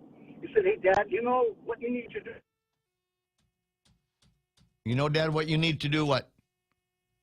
And so people will be able to know when the buses are coming, what buses are available in the next 30 minutes, whether the buses are running on time or not, So definitely, Ray, we're going to have a good planning section that's going to be planning those kinds of initiatives. The other thing that, and of course, those routes that are less in demand, we may be looking at maybe, Stroke Mom to partner up with and make sure that we try to maximize our funds. My understanding is that they need drivers, though. People I talked to say it's maybe only one or two drivers. So it's I had this conversation with some people trying to get home after a crazy night, and they're like, Korean Taxi can't be here for 40 minutes, and there's nobody for Stroll right now. So we got to work on some other things. Obviously, you're not going to be running in the middle of the night, but that is kind of a concern on when those routes are going to be are going to be able to best be utilized. From Facebook Live here, where where there's always great advice. Mingo Reese says resources for school buses should be redirected to mass transit, except for elementary school. Therefore, there's a steady stream of customers, those being the students. Did you have that conversation with the governor? Yes, the governor had mentioned that to me on several occasions, and definitely we'll look into that also. Again, it's about trying to, and the governor is very, very clear to the cabinet members, and that we have to look at different ways that we can, maximize our resources. Well, let me make it clear what I want to make sure, Sel. I want to make sure that this is clear. What I'm hearing is that the idea of student busing on Guam being provided for the Department of Education by DPW, that's being looked at so that those resources would go to support mass transit. Therefore, students in the school system may have to become paid riders of something that they're essentially getting for free now. Is that my understanding of what you're saying? Well, we're not there yet, Ray, but again, that's something that in the forefront, we're going to look at. But the governor has supported that idea of taking the DOE students off of DPW's buses and then taking that resource and handing it over to you. Yeah, that's been mentioned, but again, I think before we begin to make full commitment, we have to do some, some planning. Strategic planning. Well, listen, I'm just, I don't. Just to be clear, I like the idea. I think that if you've got kids going to school, you can drop them off, or you can have them ride the bus. And if they're going to ride the bus, and I'm not saying make it expensive. You go to the bus, and you go to the bank and buy a bus pass for $25, $30. That'll be good for the month, and that will support everything that needs to get done. I don't know that transporting every student in the world to school, that includes private school kids as well. I think the days where we can afford to give everybody a free ride are over. Right, you're right, Ray. Absolutely. Yeah. Well, all right. All right. Well, let me know when those new mini buses come in. They've all got to be ADA compatible, right? Oh, absolutely. Okay. No doubt. Yeah. Yeah. Okay. So, Ray, we'll stay in touch, and if there's anything else, please feel free to give me a call. Oh, I will. I always like talking to you, so we'll do it again. We'll line up another conversation, maybe around minibus time, or when there's other ideas that our listeners have got for you, and solving the mass transit riddle that we've got here on Guam, because we can do so much better. We've always had the capability of doing so much better. I think it's just a question of getting the right guys in there, make a good plan, and let's see what happens. So go. And Ray, the other thing is, many of us, when we travel Hope Island, we take advantage of the transit system, because we know that it's reliable. Yeah. I know that when I go to Hawaii, I've always used the mass transit system. So, no doubt, once we begin to make our transit system more reliable, I think more people will be taking advantage of it. So. Okay, so talk to the boss. Hey, talk to the boss. We'll do a junket. We'll go to Hong Kong. Hong Kong has got an incredible mass transit system, and they've got it like a universal access card. It's called the Octopus, or was called the Octopus, and so you get this Octopus card, and it's RFID, and you can get on a bus, you can get on a train, you can use them with taxis. I mean, it's this great cash gizmo that where all of your passages is taken care of. I absolutely love it. You get one of those. You get one for each member of the family, and you pay into it every month, and that will handle all of the transportation needs. You can buy. I think you can buy cigarettes with it at the Circle K's that they have there. I'm sorry. I get it. The 7-Elevens. I'm gonna check on that. Anyway, Sal, you have a good day. All right. All right, sir. Thank you. All right, bro. You have a good day yourself. 8-8. I'll take good care. I will always take care of myself. Did you hear that? It almost sounded like Lulian Guerrero in that. Behave yourself, Raymond.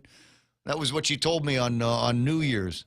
Like not good luck, not have a good time, not see you next year, nothing like that. It's just behave yourself.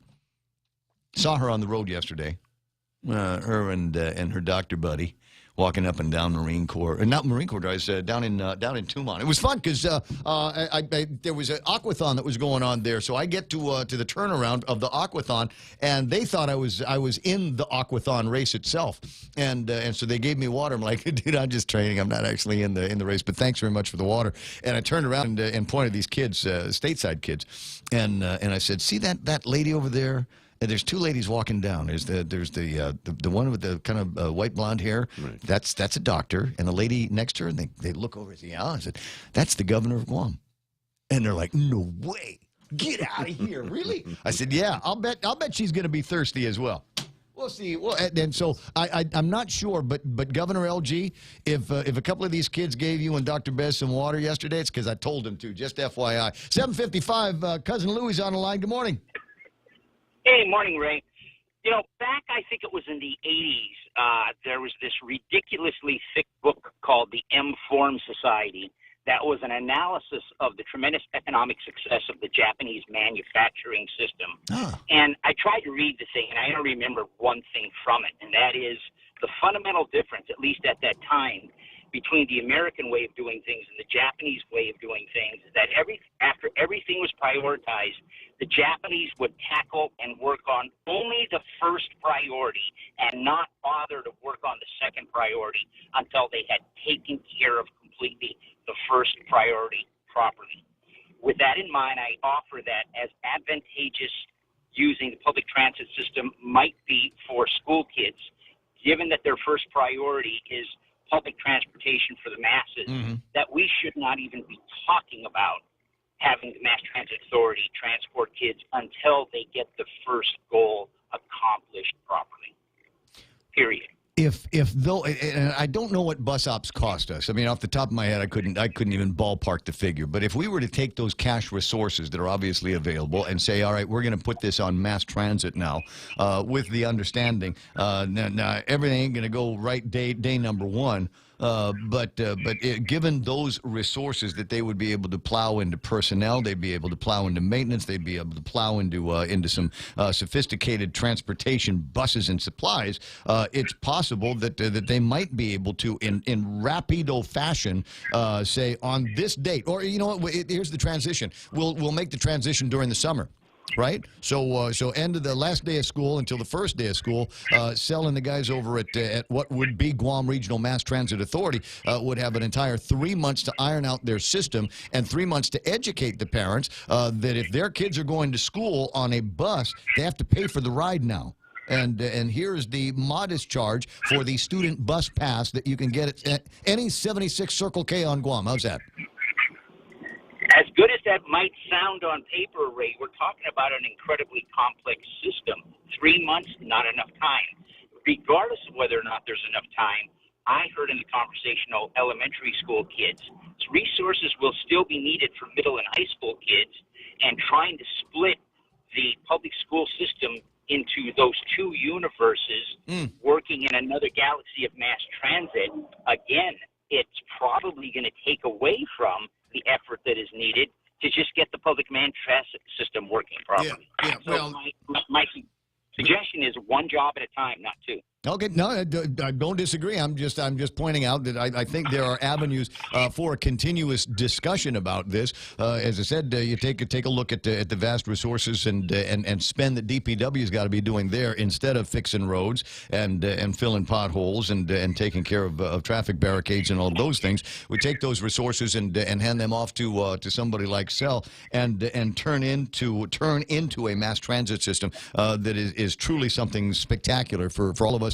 And you know what, the tourists are going to be using it. Not all of them are going to be coming in from Korea and renting a car. They might want to say, hey, there's a bus that just does up and down Tumon, that does GPO back to here, and it's a public bus. They'll take it. Right.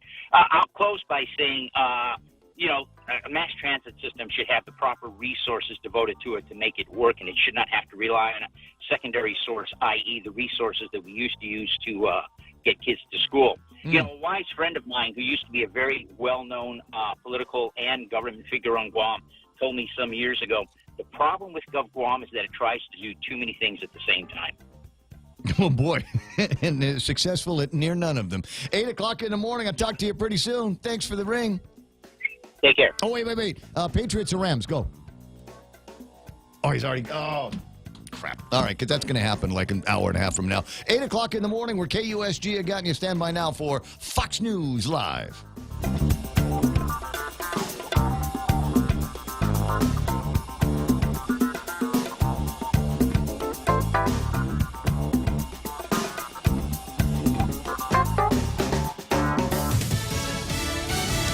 Count Countdown to Super Bowl 53. I'm Jane Metzler, Fox News.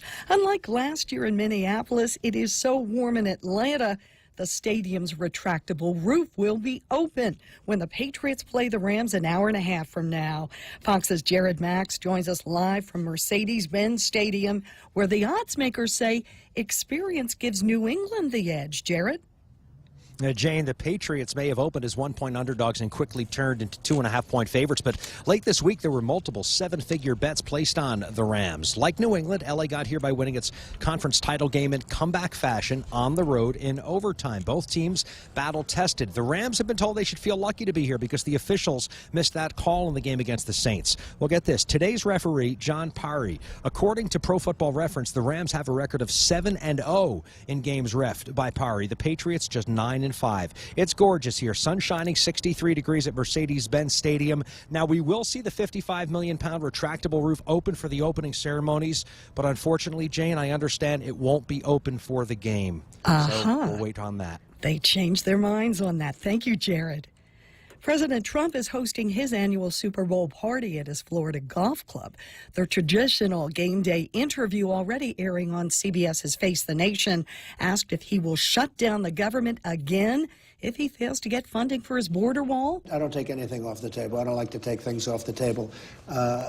It's that alternative. It's national emergency. It's other things. The government runs out of money February 15th. President Trump says Virginia Governor Ralph Northam should resign over that racist photo in his 1984 med school yearbook. Northam initially apologized after a photo of a man in blackface posing next to another in a Klan costume went public. This is Fox News.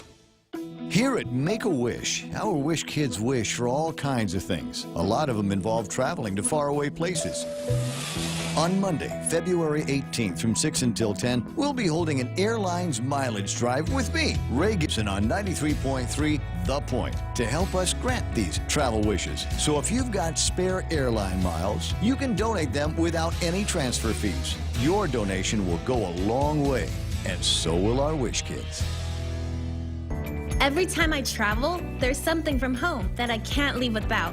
I take my Docomo Pacific Data to Go to share my stories in Taiwan, check subway routes in Tokyo, be my food guide in Hong Kong, meet new friends in the Philippines, make updates in the States, find my way around Korea, and check out all the cool shows in Singapore. It's the data I have in all the places I love for only $10 a day. Data to Go from Docomo Pacific.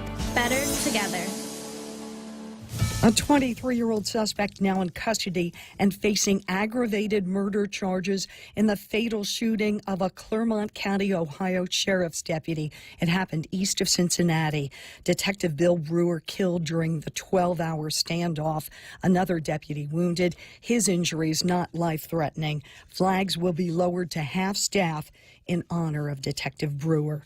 New York Governor Andrew Cuomo now calling on the Justice Department to investigate, with federal inmates going days without heat or electricity at a detention center in New York City. Cuomo says it violates human decency and dignity, and potentially, he says it violates the law. The Metropolitan Detention Center in Brooklyn's been in the cold and dark for a week, and some lawmakers say the situation's not being taken seriously enough.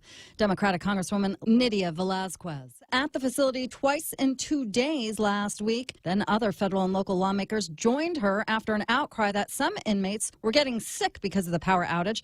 The Bureau of Prisons said that air temperatures were within acceptable ranges, but it was as low as 49 degrees in some cells. The executive director of the New York Civil Liberties Union says it's shocking that people would be held for days on end in a dark, freezing jail during one of the coldest weeks in memory. Leslie Lotto, Fox News. Pope Francis now in Abu Dhabi. The Vatican says the Pope's three-day visit to the United Arab Emirates will focus on dialogue between religions and peace. He'll take part in a conference and hold an open-air mass expected to be attended by more than 130,000 people. The UAE prides itself on religious tolerance. Most citizens are Sunni Muslims, but citizens are outnumbered by foreigners by around 9 to 1, many people moving for work. Churches do still face certain restrictions. Fox's Simon Owen, and I'm Jane Metzler, and this is Fox News.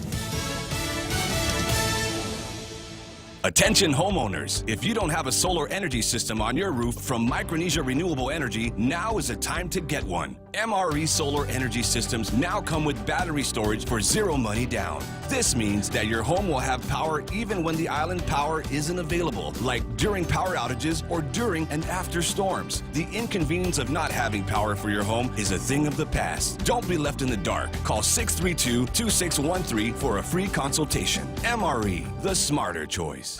KFC has finally answered the world's most important question. What came first, the chicken or the egg? And the answer is both. Introducing KFC's KFC AM, their new Southern and local inspired breakfast. AM loaded platter with chicken fried rice, waffles, and Colonel's chicken congee. KFC also has your all-time favorites, AM chicken and egg wraps, Southern biscuit and sausage sandwich, and hash browns. So for finger-licking good mornings, AM will never be the same at KFC. KFC, it's finger-licking good. Here at APL, our core values give the company its heart and soul. Whether it's connecting your business with our global network through our newly enhanced service or investing our efforts into giving back to the community, APL is committed to serving you. We humbly honor the opportunity to find innovative solutions for you and your business. To learn more about our enhanced service, call 588-4651 or visit www.apl.com/Guam for more details.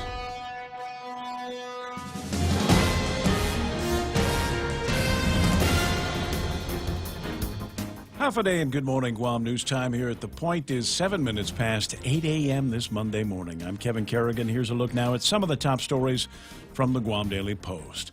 Port Authority of Guam General Manager Rory Respicio has been advised to budget for the possibility of awarding back pay to 7 former port employees who were fired back in December of 2012. The cost of covering more than 6 years of back pay and benefits to the Port 7 for the employees could be more than $3.2 million. Respicio said that 2 weeks ago he met with Public Auditor Benjamin Cruz, who made it very clear that the Port Authority must identify that possible liability in its financial statements and plan for the prospect in its budget requests. If we have to settle with all these employees, said Respicio, and reinstate them, we have to identify that contingency and quantify it. The 7 employees were terminated over an allegedly fraudulent workers' compensation claim. The Leon Guerrero Tenorio administration is in the process of reopening an office in Washington, D.C. for Guam's newly appointed Washington liaison, Madeline Bordallo. Bordallo told the Post that her job is to look after the governor when she comes to Washington. She said her duty is to see that her itinerary is taken care of and that she meets the people she wants to meet. The new office is in the same building where Margaret Metcalf, the previous Washington liaison, had her office before it was closed last year in a cost-cutting move by former Governor Eddie Calvo. Bordallo said the office is being retrofitted and should be open by the end of March. She said that she would not say what the monthly rental cost for the office is, but noted it's a reasonable rent and the governor has approved it. Bordallo said her role would not conflict with Delegate Michael San Nicolas, who defeated her last year for the delegate seat. Bordallo said, I work for the governor, and the member of Congress has enough to do just following legislation and introducing bills himself. We'll have more news after this.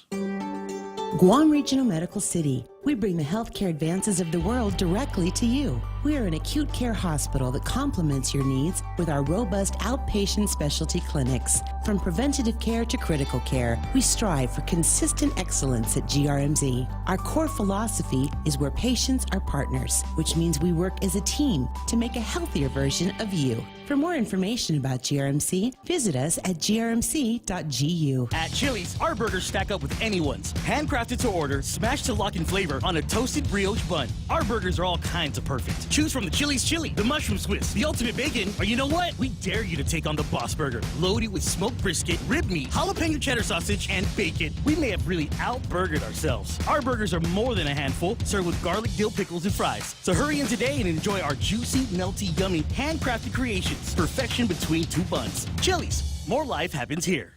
10 minutes past 8 a.m. here at The Point. The assault case against attorney Richard William Hamlin has been dismissed. The prosecution asked for the case to be dismissed after learning of significant exculpatory information favorable to Hamlin. Presiding Judge Alberto Lamorena ordered the dismissal of the case on January 22nd without prejudice, which means the prosecution can still refile the case at a later time. Hamlin is a former member of the Alcohol Beverage Control Board. He was arrested in March 2017 on charges of aggravated assault with a special allegation of use of a deadly weapon in the commission of a felony. He was also accused of resisting arrest and public drunkenness. Hamlin was accused of stabbing a man outside Toy's Tavern in Tamuning. The victim was hospitalized. In a statement, Hamlin said, "I am grateful to the Attorney General's office for honestly and thoroughly examining the case and filing the motion to dismiss." The prosecution's motion did not detail the nature of the exculpatory evidence. Hamlin also did not specify the information that helped clear his case. A transition committee report on the Guam National Guard submitted to Governor Leon Guerrero's administration documents unspecified allegations of sexual harassment, favoritism, low morale among members of the Guam Guard. The report does not name individuals or cite specific incidents. It does, however, list a number of grievances, including inequities in promotions, job assignments, training, and fitness compliance. It accuses Guard leadership of abuse of power and having a hierarchy made up of a prejudiced few, as well as having an untenable ratio of men to women in senior leadership positions, all of which has contributed to low morale and a climate of fear, states the transition report. Guard spokeswoman Major Josephine Blas has acknowledged that there are some problems that need to be addressed in the Guard, but the transition report, she said, does not reflect the full picture. Governor Leon Guerrero has appointed Lieutenant Colonel Esther Agagi to lead the Guard as the new Adjutant General to replace Major General Roderick Leon Guerrero. For these stories and more, log on to postguam.com or pick up a copy of today's Guam Daily Post. Ray and Mike now with some weather. I'd like to see that report. Does it make any recommendations? I mean, it talks about an untenable ratio of men to women. What is a tenable ratio? What is the acceptable norm here? And does that meet the realities of how many women there are in the Guard that are promotable to those positions? We'll have to or are we supposed to promote them just because they're women? We just promote them into those positions just because they're girls? I'm just asking. I'm not trying to. Please don't send me up to the Elizabeth Warren re-education camp for men.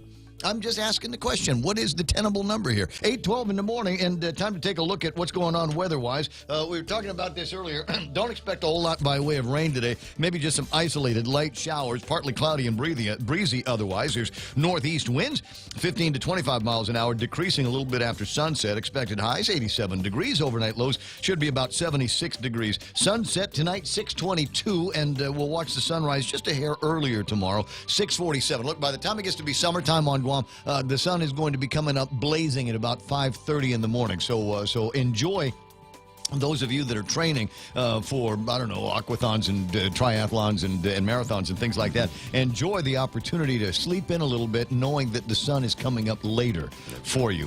Anyway, so we got that. We'll take a look at the weather radar and see if there's anything spectacular out there that Mike can tell us about right now weather.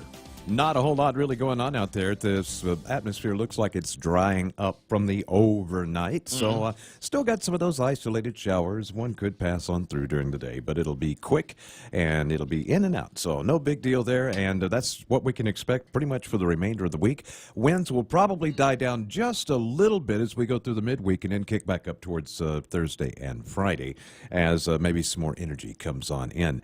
Now, looking at the satellite here. Now we got to go. Yep. Right there. But anyway, yeah, we're actually right there. We're to the left of the Guam. So, but still, nice fair weather clouds flowing on in, and we've got all of our shear line activity well down to the south. Even the near equatorial trough that's just almost non-existent at this point right now. So, looking real good in our part of the world. There's nothing going. It is uneventful, unremarkable weather that we are having these days. Much, yeah. The only thing that we've got is a whole bunch of these winds coming through 20, 25 miles an hour. It's nice out there when you're in the shade and the wind starts coming through. Enjoy the weather because because it's going to change in just a couple of months. We are already into February around here, and that means that we've got March and about April. And then it will turn into April into our springtime. It's going to start to get warm and snotty out there. 8:14 in the morning, and that's what we got for you weather-wise. And that's Michael Knight, and he's going to come back with Blake Watson in just a couple of minutes. And we're gonna see if there's something happening in sports that we might want to be able to talk about after these. Here at Make-A-Wish, our Wish kids wish for all kinds of things. A lot of them involve traveling to faraway places.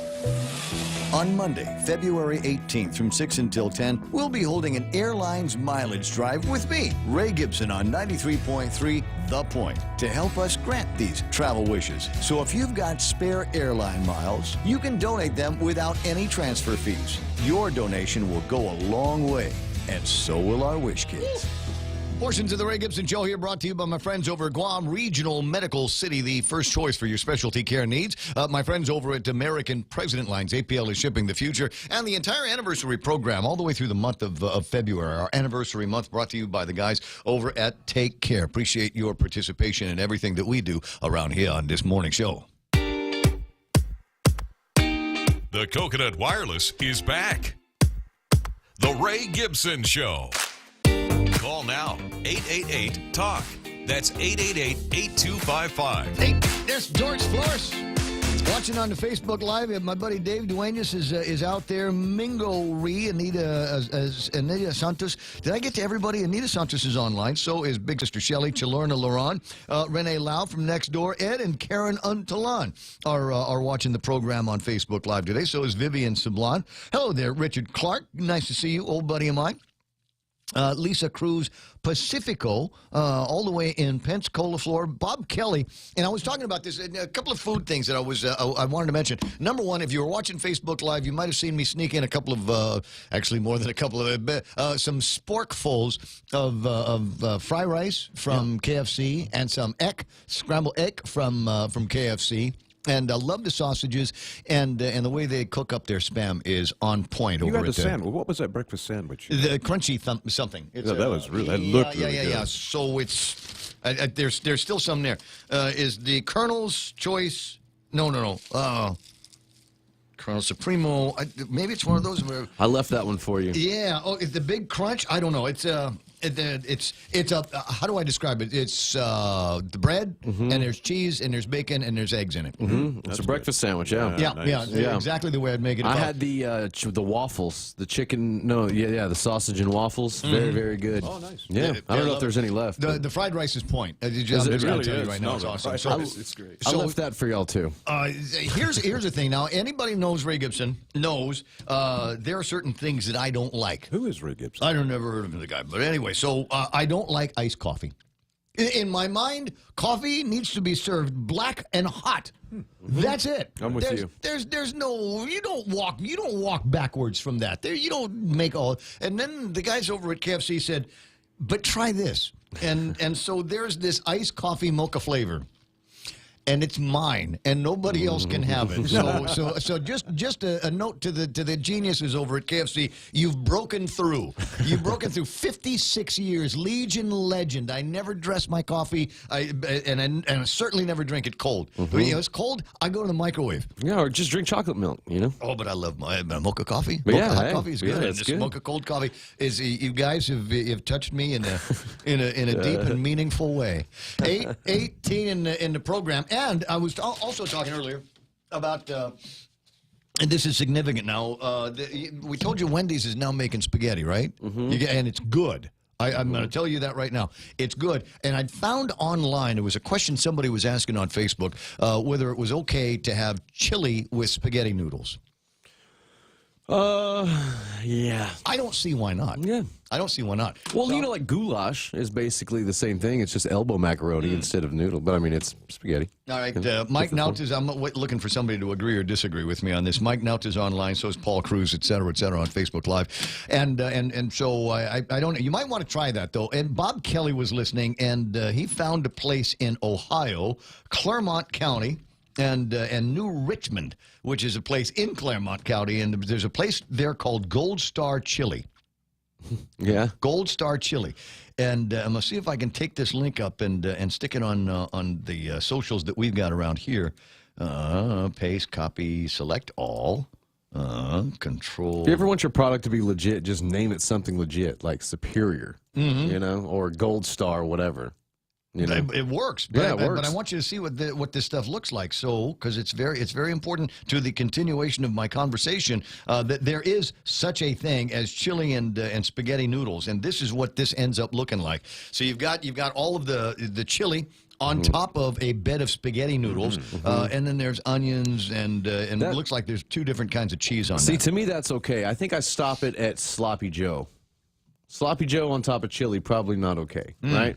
Yeah, okay. Right, yeah. Right? Yeah, yeah. What, isn't Sloppy Joe just spaghetti sauce? No. No. You disagree? Yeah.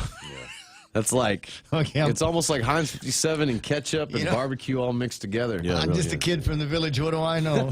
Yeah, no. Man, if you're doing it right, yeah, it's much different. Okay. I just, because you know what? For me, that was always the easy way to do spaghetti. Just boil up the noodles and open a can of Manwich? Manwich can, and that'd be good to go. No, you're wrong. Yeah, it's good. But yeah, Manwich is, I think it's much different than, seems more of a tangy, vinegary, saucy base than tomatoes. Lisa Pacifico writing, that must be an island thing because Wendy's in Pensacola, Florida has no rice or noodles. Lisa, come home. Come home, hon. Well, you know what? We'll do one of those social media fundraisers. We'll do a GoFundMe. Yeah. Bring Lisa home so she can go to. You know what? Our Wendy's here, Lisa. Our Wendy's here has got it. They've got fried rice. They have fried rice at the Wendy's here, and now spaghetti. So we're entering into a world of absolute coolness. 8:21 in the morning, and it's time for Sports with Blake. The producer is that tight. He never knows when I'm going to say it. He never knows. I never know when I'm going to say it. I never know when you're going to say it. Yeah, my finger is just on the button. I've learned to don't even breathe. We're that good, friends. 8:21 in the morning, and there might be some sports here to talk about today. Let's play a game instead, and we're going to decide. Kevin, if you want in on this game, you can get in on this game too. It's really easy. You may like it. Participate, Kevin. You have to participate. And we'll decide. There's 5 categories. We'll decide who wins based on this, the Super Bowl. Because we're going to do Battle of the Foods based on Boston and L.A. So submarine sandwich, which is what they have up there in the Boston, or tacos, which is everywhere in L.A. What do you got, Mike? Dude, I'm tacos all the way. All right. Yeah, it's not even tacos. Oh, I got to do sub sandwich. Really? Yeah. Really? All right. Cheers. All right. And you got tacos. I also am going to go tacos. So round to the Rams. All right. Let's see here. How about this next one? Lobster roll versus the French dip. I'm going to go lobster roll. I love lobster roll. Lobster roll? Is that a Patriots thing? That's a Patriots thing. Okay, so far I'm split. Yep. I'll do French dip. French dip. Okay. Wow. Yeah, I'm dipping too. Really? Yeah. French dip. You know what? I'm going to go lobster roll too. We split on that one. I'm not a big seafood guy. Is it like a King's French dip?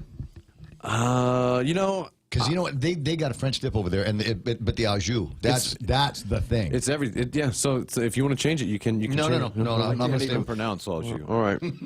The one that they're touting in this one is actually Philippe the Original, the French dip sandwich made from roast beef, pork, lamb, turkey, and ham. So that's the one, I guess the famous one in L.A. How about this one? Fish and chips, or we just spoke about it, chicken and waffles. Fish and chips, of course, a Boston noodle. Neither. You know, the chicken and waffles, fried chicken and waffles is one of those combinations that there are restaurants in Vegas. So you get that? That's $100 meal right there. Oh, yeah. And so I know that there's people that's their thing, and then they put all this honey, and everything just gets into the sticky, gooey breakfast. Sweet and savory. Yeah, mess. And of course, Roscoe's. If anybody's got any LA experience or ties, that's what we're talking about. We're talking about Boston over LA and the food, but LA is all over, littered with Roscoe's, who are famous for chicken and waffles. So what do you got? Yeah, given those two choices, I would actually choose both. I would have the fish and chips before the drinking session and the chicken and waffles after. But if you have to pick one, I think I'm going to go with the fish and chips. Yeah, me too. Fish and chips. Yeah, because it just sounds more fried, and I'm trying not to eat clean these days. That's the best way to go, man. I can't do neither. Neither? No, you can do neither. Yeah. Okay, all right. Patriots win anyway on that one. Let's see here. Clam chowder. This one's an interesting one. Because we have both here. So maybe Guam could be the deciding factor on this one. Clam chowder versus... That's a chowder. Chowder. Clam chowder versus pho. Oh, wow. Yeah. Wow. Again, it kind of depends on where you're getting it from. So, like the clam chowder, there's the only respectable clam chowder in my mind that comes from Winchell's. And Winchell's got good clam chowder. You know somebody has gone to Winchell's and had clam chowder from 2 offices over. You know what's going on. But then there's the pho, and then we could get into a whole knuckle fist fight around here about who's got the best pho. It's the people Pho or pho? Pho. P-H-O? P-H-O. Yeah. It's pronounced like pho. It's line one. Somebody's chiming in. It's going to tell me. I'll just get it here. Just get it here. Hey, thanks for calling The Point. This is Ray. Hi, this is Harold. Hey, Harold, how you doing there? Fine. Hey, about the spaghetti thing. Yeah. I've been eating spaghetti with chili on top of it for almost 60 years. It's great. I've gone to Wendy's and bought chili, no rice. They give you the whole cup of chili. Right. And I took it home and put it on leftover spaghetti noodles, and I've been doing that ever since Wendy's opened here. Isn't that bomb? Okay, so this is what I'm going to try to do, and the people over at Wendy's are going to hate me. I'm really risking losing a valuable contract here. Is I'm going to go and see if I can, because now they're doing spaghetti over there. I might do that. I might just go, give me the chili, no rice, and I want spaghetti with no spaghetti sauce. and just mix it up.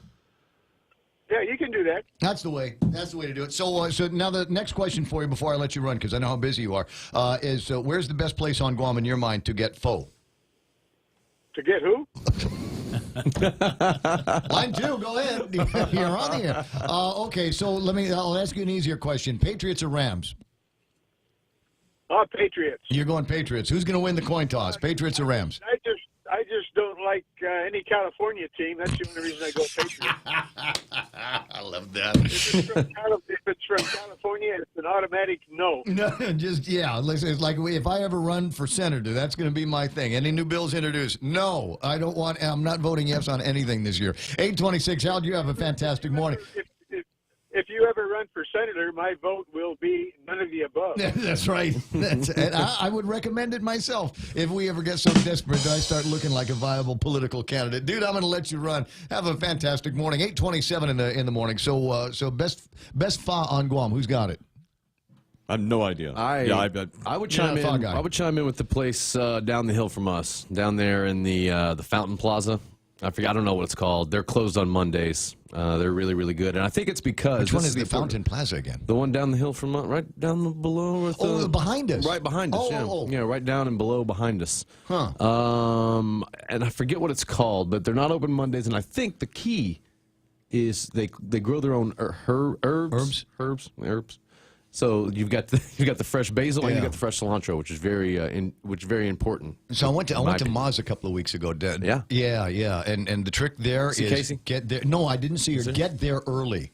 Get there early, because if you get there like 5:50, 5:45, you're going to get a seat. If you get there at 5:47, forget it. I went there and every senior citizen in the world is there. Once, like the heat of the night, around 7 o'clock, and I had to wait, but it was worth it. It was very good. But I didn't have the pho. I had their banh mi, which is. That's why I didn't mention them because I also just had their banh mi. I did not have the pho. Exactly. Now I have seen people go crazy over. There's a pho place over in Harmon at the corner where the Hee-Ho Market is. There's a pho place there, and I'm told it was good. In fact, I remember going there. I didn't enjoy the occasion because they didn't have a liquor license at the time. Oh. So, like, can I get you a drink? Yeah, I have a beer. We don't have that. Can't. We'd already ordered the meal, so I guess I'm staying. All right, 8:28 in the morning. So there's a game today. There was a game today, and then the last one, by the way, was just Boston cream pie over donuts because LA's got donuts everywhere. Boston cream pie. Yeah, I'm the same. Every time. Cream pie. All right, Yeah, so by my reckoning, by virtue of their food, it's going to be a Patriots victory? By virtue of the food, it's going to be a Patriots victory. Okay, by virtue of the stats, my friend Diana watching, she's normally a Seahawks fan. They're not in the game, and so she's pulling for the Patriots because of stats.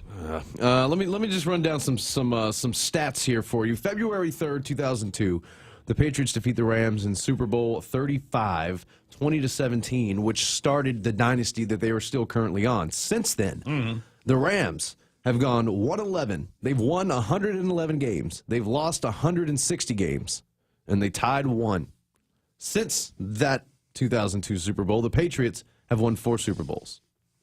Stats. There's the stats. There you go. That's and that might be all you need. That might be all you need. 4 Super Bowls as opposed to losing 100. They've only won 111 games. Yep. So there you go. And I mean, I'm still rooting for the Rams, but it looks like the Brady Patriots. Yeah, I mean, you've been seeing all this. Smart money. Smart money says the Patriots are going to win this game, but I hope they don't. That's all. I'm rooting for the Rams. Okay. Yeah. And I'm, I've already said I believe that the Rams are going to win. I've had nothing to back it up other than I need to be contrary to you guys. You guys are saying it's, we're for the Rams, but we believe the Patriots are going to win. I want to believe that the Rams are going to pull this off. It's going to be a major upset, and there's going to be people losing lots of money on the game. All of the Atlanta Falcons fans have taken the Rams emblem and they turned it black and red, and they've adopted the team, so they're called themselves the Atlanta Rams. That's because remember when Brady had that big epic comeback, he beat the Falcons in the Super Bowl. So the Falcons are, of course, pulling for Brady to lose. It's so a go little, Rams. It's a little football bromance going on. Atlanta Rams. All right, real quick, got time for a birthday. My name is Ray. What's yours? Hello. Half a day. Half a day, Ray. It's me, Johnny Atulai. Hey, happy belated birthday to you. It was over the weekend, right? It's February 3rd, Super Bowl day. There you go. 29 again. Nice. Well, happy belated birthday to you, and an actual birthday in the States.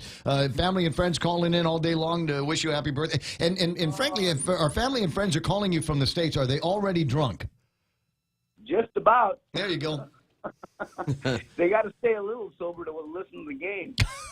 Nah. Hey, so you're a Rams fan? No, I don't follow any football. I don't follow any organized football. Closest thing to watching football was when my dad lived in Carolina. I'd pay attention to what the Panthers were doing, and before he moved to Carolina, we just kind of watched the Washington Redskins because that was his favorite team. But I don't have any personal favorites in mind, and frankly, like I said, I'm going for the Rams because I want to be contrary to everybody else that says it's going to be the Patriots. Well, today we got Super Bowl. My house. And the party's begun there. Yeah, I was going to say, never mind people calling in from the States or the other side of the date line being drunk. What's going on over Johnny's house? Yeah, really, because, man, I tell you, I got a broom, and I'm trying to keep them apart. Well, forget. No, that ain't gonna happen. So yeah, maybe after the program, I'll run by. We'll for those of you that are going to Johnny's house, and if it's after the coin toss, don't worry, you'll be able to hear it on the radio. The Point is going to be carrying coverage of the LA Rams from their flagship station, ESPN Radio in Los Angeles. So you'll be able to hear it just like an LA Rams fan will hear it, just like that. Right, that's great. The boys will be listening. Oh, okay, buddy. I'll talk to you pretty soon. Roger that. Roger. Johnny Atulai on the line, calling to wish himself a happy birthday. So we also have two big historical things. There's going to be a female vying for the NFL. She's trying to get there, and they're going to show her commercial during the Super Bowl. So that's historic. And then also this is the first Super Bowl ever that will feature male cheerleaders, as the Los Angeles Rams have Quentin Perron and Napoleon Jennings on their cheerleading squad. They made the squad in March 2018. And they are the first male cheerleaders to ever take part in a Super Bowl. Who's the halftime show? Maroon 5 and Travis Scott, I believe. After a few people canceled on them because of their treatment. And still, treatment of Kaepernick. What's her name?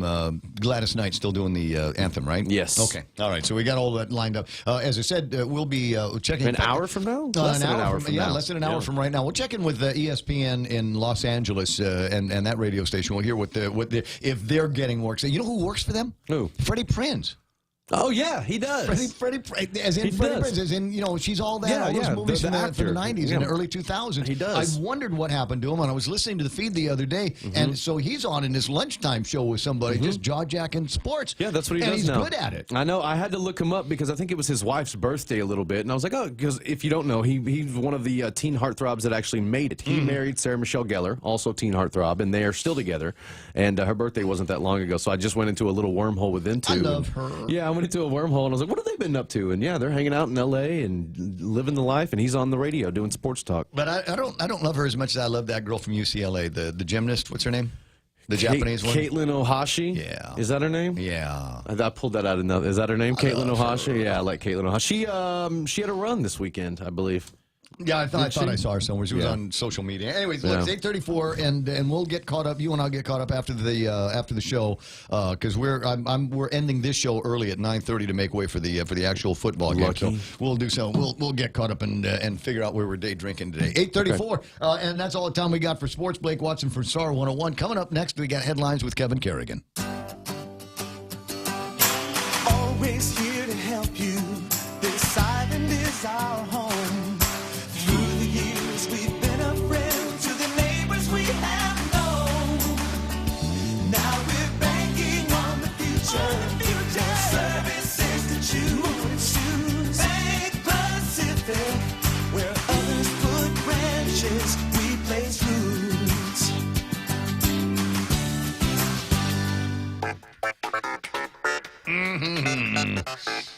8:34. What is today going to be like for a lot of people? I got a feeling that there's going to be more than one or two of you. I'm going to start looking at the traffic gizmo and see if I can line up a few places where I know that there are big screen TVs and see what traffic is looking like out there. While I'm doing that, you get the news from the Guam Daily Post. Their managing editor, Kevin Kerrigan. Half a day and good morning, Guam. In the headlines from the Guam Daily Post this morning, Guam delegate Michael San Nicolas, who initially scheduled a social media event on Facebook Saturday morning, had to postpone the event after being advised by the House Ethics Committee that he needed to set up an officially approved Facebook page which has different parameters for members of Congress. The rescheduled event now set for tomorrow morning at 7:30 Guam time. Delegate San Nicolas says he'll have a full update on the status of war claims payouts, including an explanation over the delay in issuing those payments. San Nicolas said the reason for using social media is because it provides an unfiltered avenue to update constituents that is not limited by a newspaper's available space or broadcast news time constraints. The delegate is inviting island residents to listen and comment, although he says he won't be able to immediately respond to the comments directly, but his office will provide an email address where people can send in their specific questions and concerns. The H-2B crisis and on-site construction issues have delayed completion of the Guam Police Department's Central Precinct Command for about a year, according to Ray Tapazna, acting executive director of the Guam Housing and Urban Renewal Authority. GURA is administering the design and construction of the precinct, which is taking place on a 3-acre lot along Route 4 in Sinahanya. The precinct is being built with federal funds provided by the U.S. Department of Housing and Urban Development.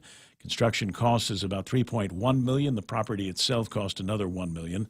The contractor is Rex International, but Tapazna says not all of the delay is their fault. There were gaps in the ground that had to be filled before the foundation could be laid. But the biggest factor in the delay, he said, was the shortage of H-2B workers. Tapazna says he's met with the contractor. They've committed to doubling their workforce. It's hoped the precinct will be finished by the end of March. Guam Federation of Teachers accusing island lawmakers of introducing bills that will reduce the amount of money taken in by the general fund, which will cause GovGuam finances to become more unstable than they already are. A release posted on the GFT website singles out the bills recently introduced by freshman Republican Senator Jim Moylan. The teachers union says before reducing the business privilege tax and the liquid fuel tax as proposed in Moylan's bills, lawmakers should first end unrestrained GovGuam spending. For these stories and more, log on to postguam.com or pick up a copy of today's Guam Daily Post. Good plan. It's 8:38, and that's headlines with Kevin Kerrigan from the Guam Daily Post, brought to you by iConnect. Swing by the nearest iConnect or visit them online at 888. That's a phone number. Silly, this is not the dial-up days. No! What's the matter with you? Sorry. Call them at 888-8888 and ask them about specific plans that can make your life that much more easy and fun in 2019. Push to talk mobile and internet plans with iConnect. Family Finance has been serving the people of Guam since 1959, and they'll continue to be there for you in the years to come. Whether you're looking to get a personal loan for that summer vacation or paying off those long overdue bills, Family Finance has got you covered. Apply for a personal loan from $1,000 up to $3,600 by calling Family Finance in Agutya at 475-4545, Upper Tumon at 647-5626, or in Dededo, 633-4473. Family Finance, serving the people of Guam since 1959. I was looking at the traffic gizmo, and this late in the morning, it's not like there's going to be a whole lot of traffic jammage that's going to take place. There are a couple of places where the traffic is definitely moving slower. A lot of those intersections, 8, 10, and 16, we're seeing traffic slow down around the Happy Mart area. Was also a little bit of traffic right out here in front of Mezcla Dos on the side. Now, I was also looking at some of the areas where I know that there are big screen TVs, and sure enough, you can see the change in the traffic structure around the intersection over by Chili's and Applebee's and IHOP in that area there, where you got Ruby's, and the intersection over by Horse and Cow. A little bit busy usually at this time of day anyway, but I think a little bit busier now because there might be some people that are banging on the door saying, "Let us in! I want wings and football. What's up?" And there might be some of that going on wherever you happen to be as well. So watch out for the additional traffic as people are looking for some place to go and watch the big game, have some breakfast, and do some daytime drinking. 20 away from the top of the hour. That's right now traffic here on The Point. Hi, this is Ray Gibson from The Morning Show on 93.3 The Point. And we're celebrating our one-year anniversary this February. The Point is your news talk headquarters with top news, sports, weather, and traffic, and of course, always a little extra. We want to thank our listeners, fans, and followers for keeping us on our toes and joining us on this journey. The Ray Gibson Show Anniversary Celebration is brought to you by Take Care, Our Island, Your Health Plan.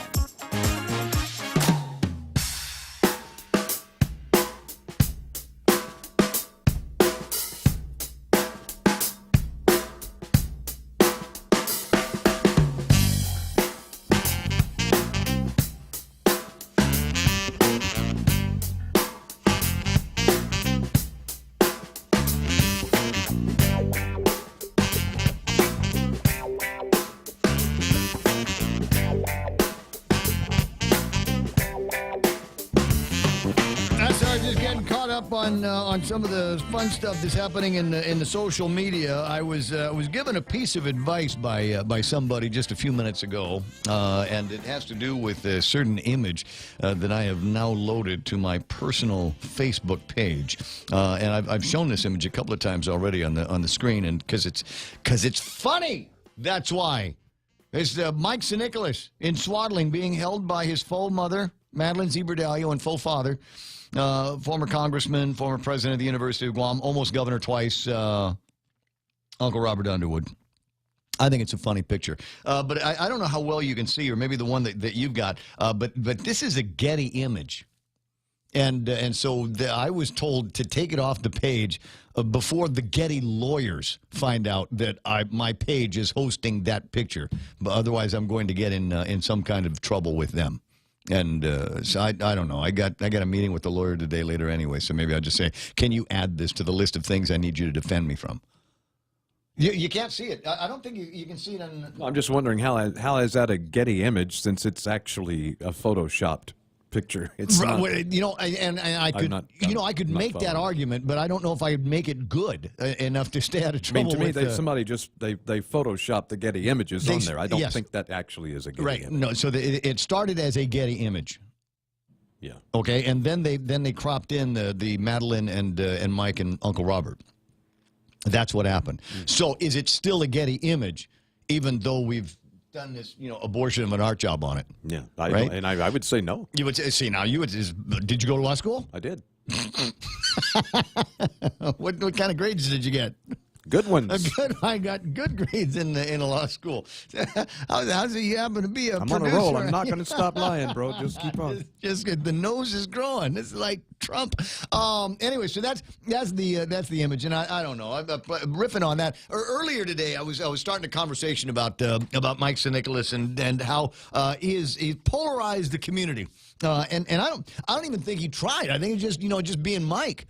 Right? It's just people are going to agree and disagree with him, and I guess among the concerns, Lady D was chiming in about this on Facebook Live in the last hour. She says, but of course we don't want to get into any online conversations with him on Facebook, because if he doesn't like your answer, or if he doesn't like the point that you're making, he will edit your remarks or delete them completely. I think is the case he did with Uncle Robert, who had a couple of points that he was trying to make in conversation, I guess, with Mike on Mike's Facebook Facebook posts, and then I think the last one that I saw was, "Hey Mike, I already wrote you about this on the post, and it's not there anymore." So is that what's going on? Is he deleting things?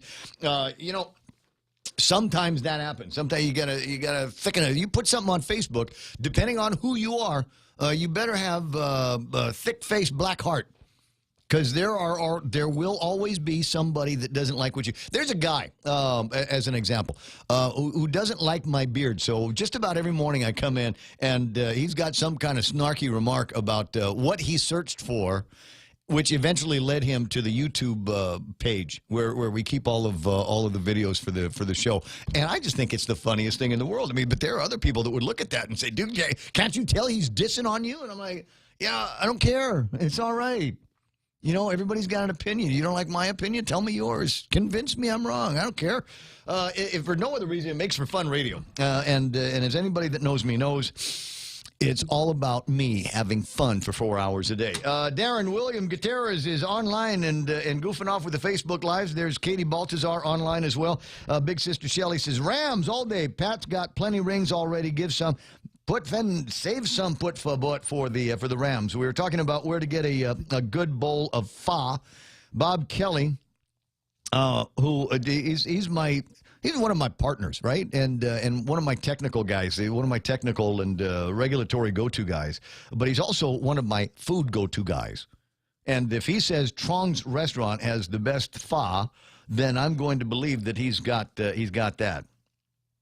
And Lisa Cruz, who's listening intently, says, "Wow, pho versus clam chowder, two totally separate worlds." But it's so cool because the worlds are getting, we're all colliding at the same time. It's all coming together, isn't it? I was there's a place I like to eat. I'm sorry, this totally distracted by the food conversation. And even though these guys aren't on the roster of clients, there's a place I like to eat. There's, I think it's Sango at the Reef Hotel, out in the back. Got a great view. Number one, I always try to sit where I can look out at the ocean.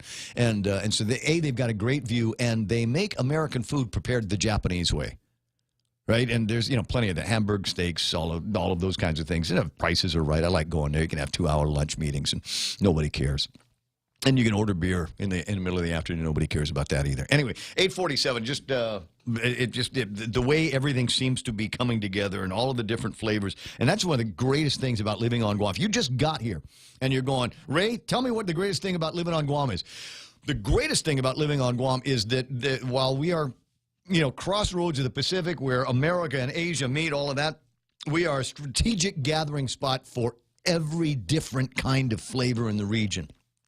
So, every day your mouth can be assaulted with food and grub and drink from all kinds of different places in the world. Look, if you're from Peoria, Illinois, there's no way that you're going to have access to food like this. I mean, even Lisa wrote in the last hour, she said, "Dude, you guys on Wendy's have rice and spaghetti noodles." And where she's at in Pensacola, Florida, you'd think it'd be different, right? There's run-of-the-mill Wendy's Howley restaurant. Do we have rice? There's no rice here. We don't have like that. And there's Greg Karabach right in it. It's truth. It's truth, babe. Anywhere else. I've told you this, and then, I'll finish this riff and I'll get into another thing. But I've told you this before. I used to hire guys from off-island. Come out here and play radio until I realized that, some of the best talent's actually the guy from down the street. It's actually one of the guys that works at the Shell station up in Barragata. Have a Shell-tastic day. But anyway, and I used to tell these guys, I said, "No, you want to come out to Asia. You come to Guam. You just open up your atlas, and there's Guam, and make that the center of a radius that goes out, I don't know, let's call it about a 3.5-hour, 4-hour airplane ride. Do you know how many different cultures there are, how many different languages, how many different ways to eat coconut there are? Just inside that 3.5-hour radius, stretch that out to a 4-hour airplane ride. And the number about doubles. It's freaky. And the cool thing is I'm starting to hear from people now that have taken exactly that kind of advice. People that maybe came out here in the Navy or with the Air Force or Civil Service or something. Maybe like a Greg, work at Take Care, and have now traveled to more places in the region than I have. Thanks very much for proving me right. 10 away from the top of the hour, and as I said, we got the big game coming up here on the radio station. The Point has tied up with the National Football League and their affiliate station, the LA Rams affiliate station in Los Angeles. This is ESPN Radio in LA, and they've got. In fact, I was looking at the technical documents for this just this morning, and they've got different feeds going out to all kinds of different places, and it was so nice to see, and including the special feed that's going out to KUSG Radio on Guam. And I'm like, yeah, that's us. And they've dedicated an entire module of and a section of their rack in Los Angeles. God, can you imagine? It's ESPN Radio in LA. Can you imagine what their wire room looks like? Anyway, so they've got this box in the rack, and it's labeled Guam's feed. I think that's the sweetest thing in the whole wide world. And this is what ESPN Radio in LA sounds like right now. Can they do that today? But I think that throughout the game, the Rams are consistently. This is what I said. You cannot have a 3-and-out on offense. Mm-hmm. Their offense is going to be the Rams' offense is going to be key for the defense. No 3-and-outs. That tells me this: they're going to be able to drive and keep. Also, the Patriots' offense on that sideline as well. Can I ask a question, Mike? Can I ask what's a 3-and-out? I don't know what that is. Yeah, see, you get you get 4 downs. You get 4 downs to advance the ball to the first down marker, Correct. and you get more downs. But if you can't get the first down in those 3 plays, then you will 3 plays and then you punt. So 3 and I out. see 3-and-out. Okay. So can I use that? Can I use that in a variety of so let's if I went to Horse and Cow later on to watch the big game, right? And I should be able to sprinkle 3-and-out into the conversation, right? And sound like I know what I'm talking about.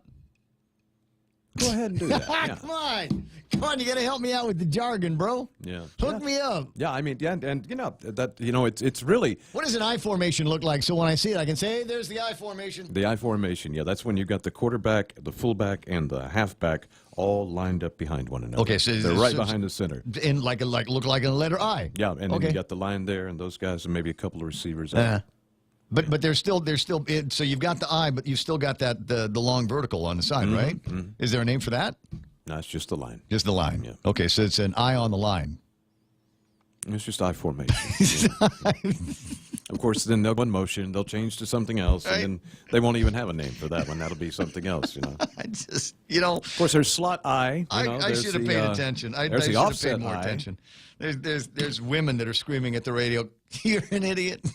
How can you be a 56-year-old man and watched every Super Bowl since the beginning of Super Bowl and not know what an I formation or 3-and-out is? Because I do this for a living. What I care about. I care about Guam mass transit more than I care about the NFL. I care about Mike St. Nicholas and his on-again, off-again love affair relationship with Robert Underwood. I care about that. That's what I want to know about. Those are the things that occupy the limited space in my head for issues and topics. 8:52. Now, I did get into a little bit earlier. The beginning of the show, had the chance to talk with Mayor Melissa Savares, who is of all of the mayors, she's the one that has, I think, the most fun over on the mayor's council. And okay, got him. Anyway, sold to different providers. What the heck was that? Did we just jump into their stream again? Or did they jump into our stream? I don't know. So weird things happen. Anyway, 8:52 in the morning, 888. And I was talking with Melissa Savares, the mayor, this morning, and the reason why is because one of the most amusing things that I've ever seen. This is where it gets to be, in my mind, crazy Guam politics. Last week, Jimmy Moylan and a couple of the other guys, literally a couple of the other guys over at the legislature, introduced a bill that would empower the mayor's council to come up with rules and regulations to deal with gaming at the carnival, because that right now is in their purview as provided by law. As you might imagine, Senator Talena Nelson, who introduced a piece of legislation that took away casino gambling and games of chance and skill at the carnivals just a couple of years ago, she's against it. She doesn't like it. That's against God's plan. It's against Talena's plan. So she says, well, you guys can have your bill. I'm just going to change the language that provides for the mayor's council to be in charge of the liberation festivities. I'll give that instead to GVB. You guys can rules and regulations for the mayor's council all you want. But I'm giving the authority to somebody else. And I'm trying to figure out how I want to rename this act. This is the Bobby Alvarez full-time employment deal, because Pilar's not going to do this. She's going to say, Bobby, Deputy General Manager, handle this. That's what's going to happen. But you know what? It's only like 6 months. We've only got a half a year to plan the incredible 75th anniversary of the Liberation festivities, including the carnival. And this is going to get all bogged down in the politics. And I'll make a prediction right now. And I hope these guys prove me wrong. But the Liberation festivities this year are going to suck, because it's going to get all mired and wrapped around the wheels on politics, and nobody's going to want to go, especially if there's no games of chance. So, but you know what? Maybe there'll be entertainment. You know, maybe there'll be like karate shows or something like that. I'm sorry, I'm saying it wrong. Karate. My buddy Chris Biachino's on the line. How you doing there, bro? Good, good. Super Bowl Monday. I'm going for the Rams, of course. You're going Rams. Any particular reason other than I hate the Patriots? No, I'm a Rams fan. I'm an LA guy, so got to root for my home team. There you go. There you go. But you understand now that your home team is universally hated in St. Louis, right? Yeah, it's okay. Yeah, I'm okay with that. That's fine with me. I'm down with that grind. Anyway, so I'm going to try to make this. I was reading part of this the other day and realizing that I had not butchered all of the names as much as I thought I was going to. But we've got the WKO Shinko Kyushinkai Karate Guam big international training camp and seminar that's going to be coming up. Yep, starting on February 15th through the 17th. Now, you've got it at 2 different venues. Why is that? Kind of change up the, I guess, the atmosphere. So the first day is indoor training, which is typically a little bit more traditional. And then the second day is outdoor at the beach. And that kind of changes up the training a little bit. Wow. You're out in nature. Obviously, the sand really hinders your ability to move, so it makes training a little bit harder. Plus, we go into the water and we do movements, kicks, punches. So it kind of adds a little bit more resistance to your training. You know what? I'm digging this. I love that concept. So you've got now these are seminars, and this will work for everybody. Whether you're coming in as a white belt or maybe you've got like 18 black belts to your credit, you can come in and everybody will get something out of these seminars, right? Yes, we've actually had people from other groups and organizations come in and train with us, and they've learned a lot. Wow. So not just karate. Maybe somebody could come in with some of the other disciplines with judo and jiu-jitsu and see what these masters can teach them. Yeah. As long as they're willing to learn and there for to gain some knowledge, we welcome everybody. Well, what if I just wanted to hang out and work out with you guys? Because it sounds like this is going to be physical, and maybe there might even be some cool Eastern philosophy that gets transferred to me while I'm doing this. But can I just go to the store and buy a gi and show up at these things and just go through the motions? Sure, why not? So I don't need to I'm the no belt guy. I can still do this. Yeah. Nice. Okay, so February the 15th and the 16th, and I imagine that you need people to start registering now, right? Yeah, they can contact us either via email at info@wkoguam.org, or they can call me directly. My number is 988-4205. Age limits, what's the youngest and what's the oldest? 9 years old is the limit. I have some students that are in their 60s that are still training. Okay, all right. And how much is it going to cost? It's $100 for the entire seminar. That ain't bad. Are there any cool leave behinds? Do I get a patch, something for my gi? No, we just just the experience. It's just the experience. Okay. Afterwards, yeah. But now, if we had one, and I think maybe a little bit of time to talk about the guys that are coming out here. So you've got Kenji Midori and the Yasuko Koi. Yes. Yasukazu Koi. Yes. So Shion Kenji Midori, he is our WKO president. He's the 5th world champion. So he was the last world champion under Kyokushin founder Sosai Matsuyama. Wow. It's like an apostle. Yeah, he's very famous in the karate world. You can go and see his videos on YouTube. He does demonstrations now, breaking tiles, breaking bats, breaking ice blocks. It's quite amazing. Yeah. So this is the guy, the original sensei, right? I like this. Okay, so for details, get a hold of Chris, 988-4205, 988-4205. And like I said, from no belt all the way up to multiple black belts, you will be able to take away something from this. If for nothing else, a great opportunity to goof off with some guys and girls and maybe learn a thing or two about karate, especially in this day and age of machete attackers all over the place. Yes, absolutely. All right, buddy. I'll talk to you pretty soon. Good luck. And we need to do a show one of these days from your new printing place and to get everything personalized and one-offs and all that. 9 o'clock in the morning. The radio station is KUSG. I got you. That's Chris. I'm Ray. Michael Knight's going to push the button on Fox News Live. Coming up a little bit later on. We'll talk about. There's a group called the Toastmasters, and I guess they're coming back. We'll talk about that in the next hour as well. 30 minutes from now, the start of Super Bowl 53. I'm Jane Metzler, Fox News. Up first, opening ceremonies, including Atlanta's own Gladys Knight singing the national anthem. The big question, will there be Peps? Fox's Matt Napolitano joins us live with the latest. Do you know? Well, Jane, I'm not sure on the PIP front, but as for kickoff, it's closing in, and you can feel the energy shift here at Mercedes-Benz Stadium. It's all about this showdown now for the New England Patriots and LA Rams. The Rams looking for their second Super Bowl win in franchise history, 7 years to the day that they last appeared in the big game and lost to the Patriots. The Pats are in their 9th Super Bowl appearance since that game, as Tom Brady looks to become the winningest player in Super Bowl history by taking home a 6th Vince Lombardi trophy tonight. But the Rams will look for a win in Atlanta, where they last won the big game back in the year 2000 at the old Georgia Dome. Jane? Thanks, Matt. Team owner Robert Kraft contributed $1 million to his 2016 campaign, and quarterback Tom Brady had one of those familiar red baseball caps in his locker. So President Trump will be pulling for the Pats when he hosts his annual Super Bowl party at his Florida golf club. The traditional game day interview already airing on CBS's Face the Nation. One question the president was asked, will he pardon his longtime friend, political operative Roger Stone? Have not thought about it. It looks like he's defending himself very well.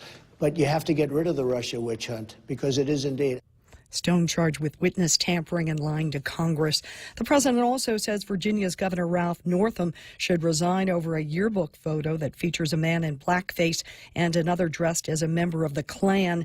Hillary Clinton and Nancy Pelosi among the Democrats who agree with him. After apologizing, Northam now says he's not the man in the photo. This is Fox News. It's important to have claims process that works for you. At Guahan Insurance Services, we make things simple and convenient. Same door you walk in to purchase your insurance is the same door you open to file your claim. We can't pretend that the car insurance claims process is fun, but we can promise a hassle-free and speedy recovery without any runarounds. For your home, auto, and business insurance, visit us at the Camacho Landmark Center on Marine Corps Drive in Tamuning. Don't forget to like us on Facebook or give us a call at 475-1162 or text 929-SAVE. That's 929-7283. Hi, welcome to this Subway ad for our all-new Ultimate Cheesy Garlic Bread. How would you like it? I'll take a skeptical grandma. Set in her ways? A smidge. Grandma, try this Ultimate Meatball Marinara made with Ultimate Cheesy Garlic Bread. Melted mozzarella, Parmesan, garlic butter spread. It's just like yours. Like mine? My grandmother's recipe? Try it. You know, my grandmother's cheesy garlic bread was never all that. Subway, make it what you want. Limited time only at participating restaurants. Pope Francis now in Abu Dhabi, the first pope to visit the Arabian Peninsula, the birthplace of Islam. His 3-day trip to the United Arab Emirates will focus on bridging the gap between the world's religions and bringing peace to the troubled region. He has already called for an end to the war in Yemen. A sheriff's deputy fatally shot during a 12-hour standoff outside Cincinnati. Another deputy wounded, but he'll survive. A 23-year-old suspect in custody facing aggravated murder charges.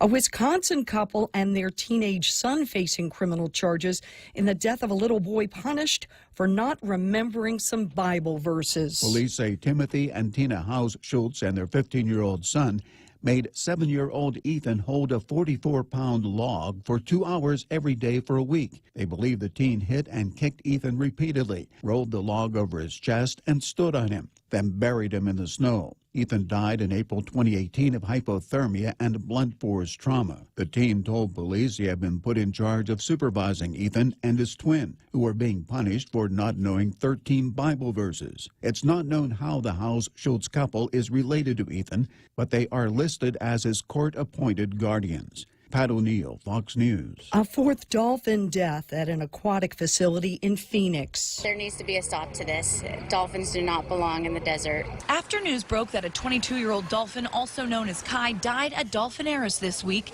many members of the public are seeking answers. 50% of the dolphins here down the street have died within the last 16 months. Kai is the most recent of 4 dolphin deaths since the opening of the facility. We are devastated by our losses and are getting help from external experts to help ensure the health of these dolphins. That's Marcy Jones with My Fox Phoenix reporting. I'm Jane Metzler. This is Fox News. Here at Make-A-Wish, our Wish kids wish for all kinds of things. A lot of them involve traveling to faraway places. On Monday, February 18th from 6 until 10, we'll be holding an airlines mileage drive with me, Ray Gibson, on 93.3 The Point, to help us grant these travel wishes. So if you've got spare airline miles, you can donate them without any transfer fees. Your donation will go a long way, and so will our Wish kids. Portions of the Ray Gibson Show anniversary broadcast brought to you by my friends over at Take Care. Also brought to you by Guam Regional Medical City, the first choice for all of your specialty care needs. And American President Lines APL is shipping the future. Real Talk Radio is back. Welcome to The Point, Guam's FM News Talk Superstation.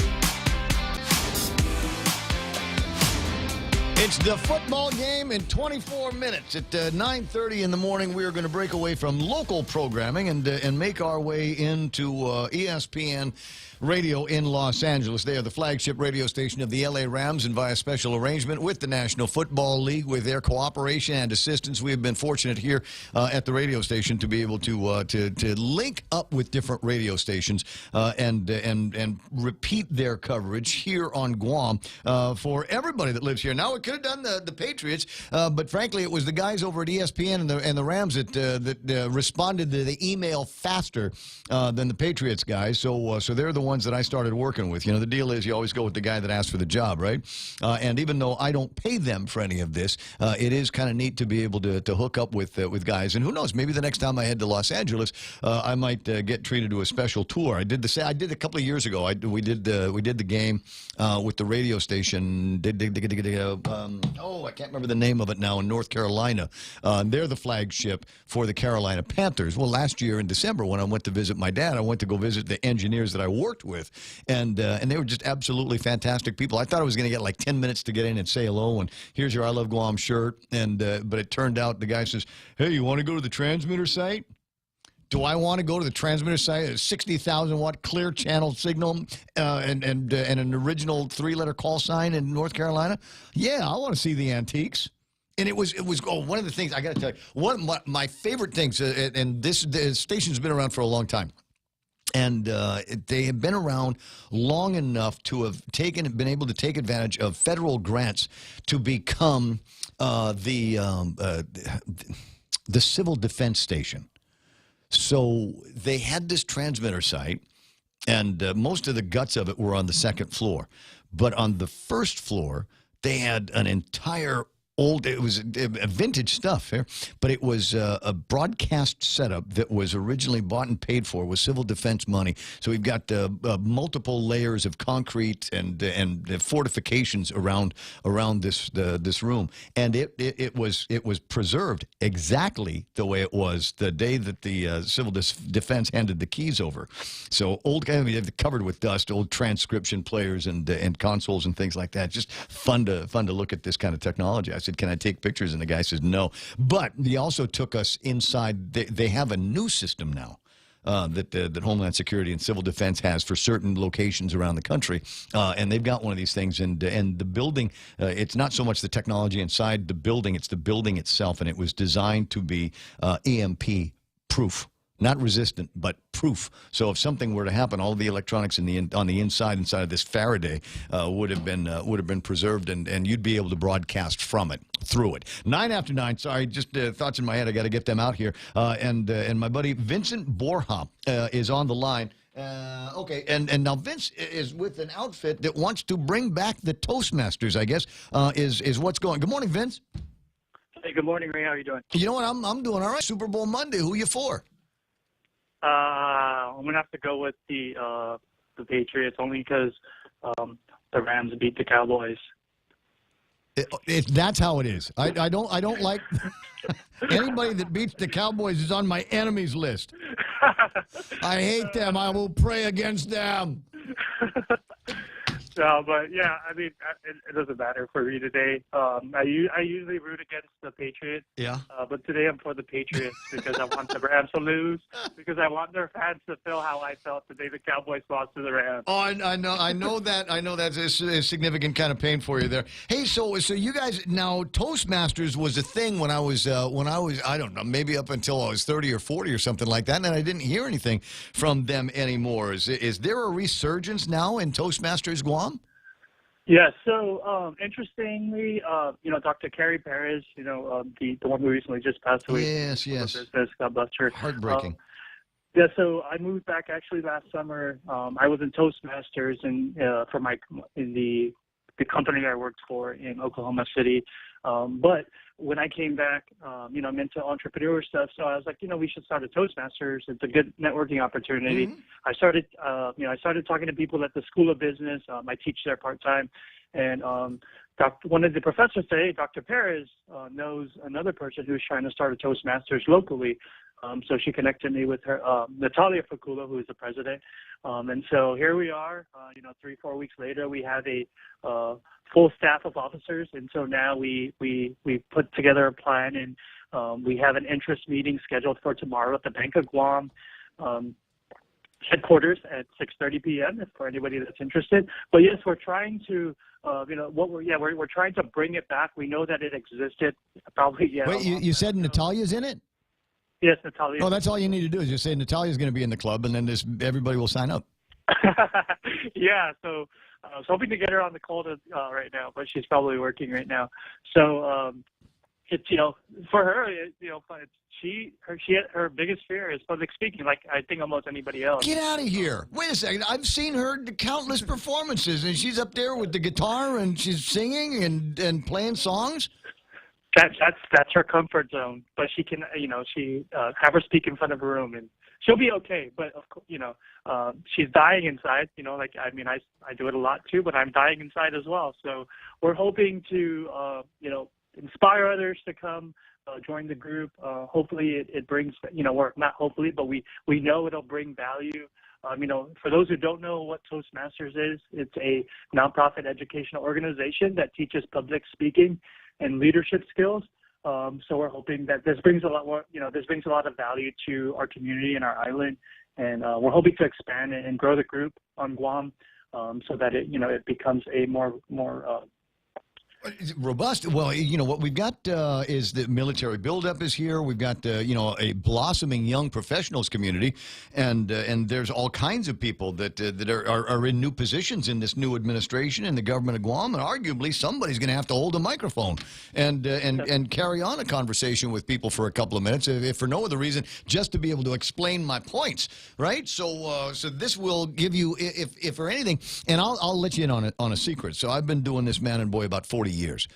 And from time to time, I am. If somebody will ask me, say, "Listen, can you MC this, or can you host us through this whatever delegation or get together?" And I'm like, "Yeah, that you know what? When they hand me the microphone, I still get a little bit." okay, whew, what's going to happen here? Because sometimes I don't know where I'm going to go, where the crowd's going to go. Will am I as good on this topic as I think I am?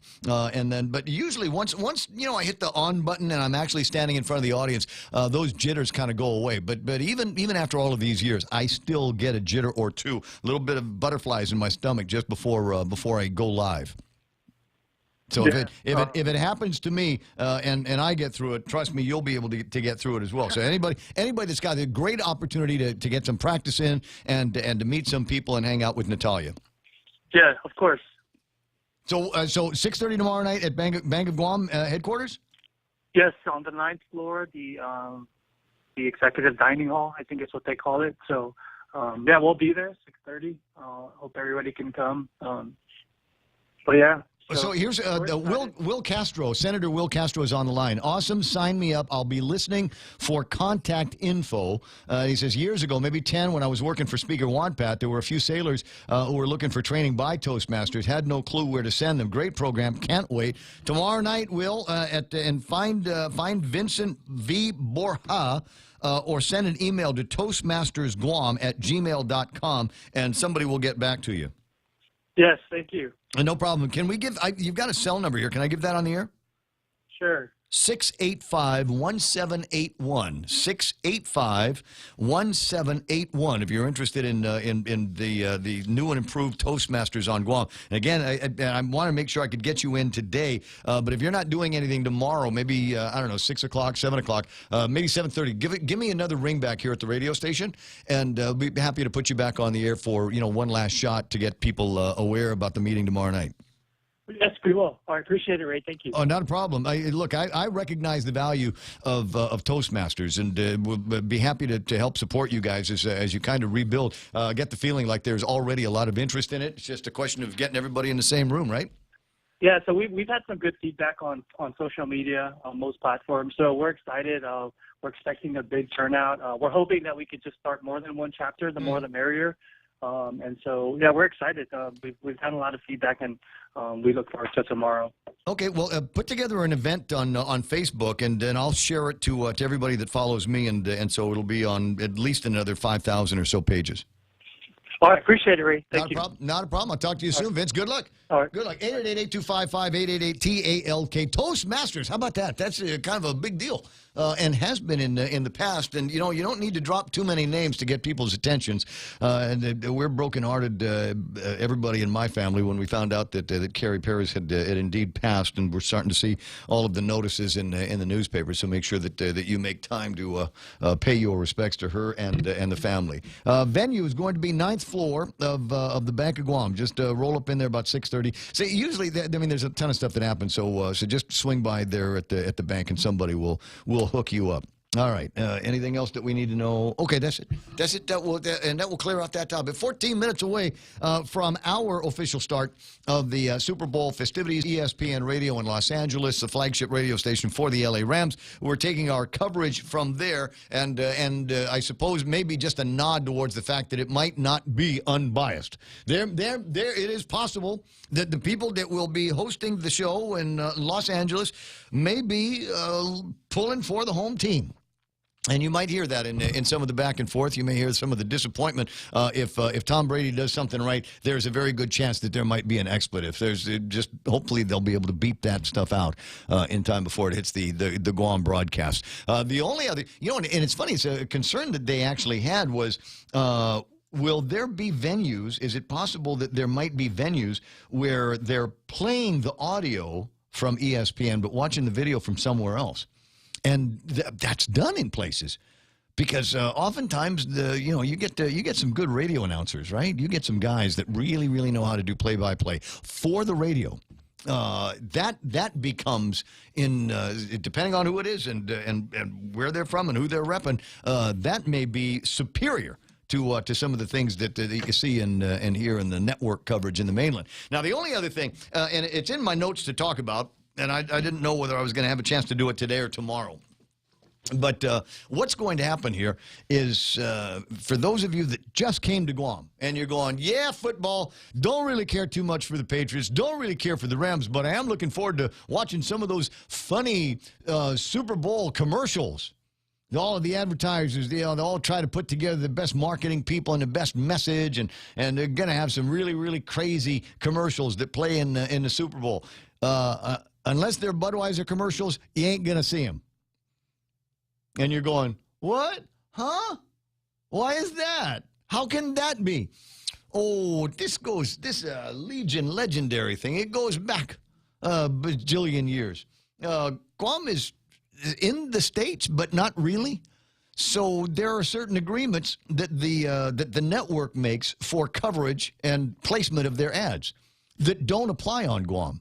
Therefore, the TV stations on Guam have always been able to sell all of those breaks on their own, which is a great deal for the TV stations, because it's the Super Bowl. What advertiser doesn't want their spots in the Super Bowl? And you know what the answer is? Lots of them. There's plenty of advertisers that don't want to pay the rate for running an ad in the Super Bowl, even if it's the relatively lower local rate. Yeah. You take your $100 spot rate and stick it where the Rams don't shine. And so there are going to be in the broadcast, as there always is, there will be a couple of mainline guys, and you will see their ad about 100 times in the first quarter. And any ad positions that aren't bought will be replaced by promos for the TV station. And there are 10 dot radio stations here, which you will see 100 times in the first quarter. And so... And then there's the Budweiser ads. And in past, Budweiser's always been able to get their reel of commercials to the TV stations in time, so that the funny commercials that play in the States will also play here on Guam. And you'll see those 50 times in the first quarter of the football game. I'm just giving you something. I'm just warning you ahead of time. What we will be able to get our hands on out here in the fringes of show business and the fringes of democracy, we will be able to get our hands on the YouTubes.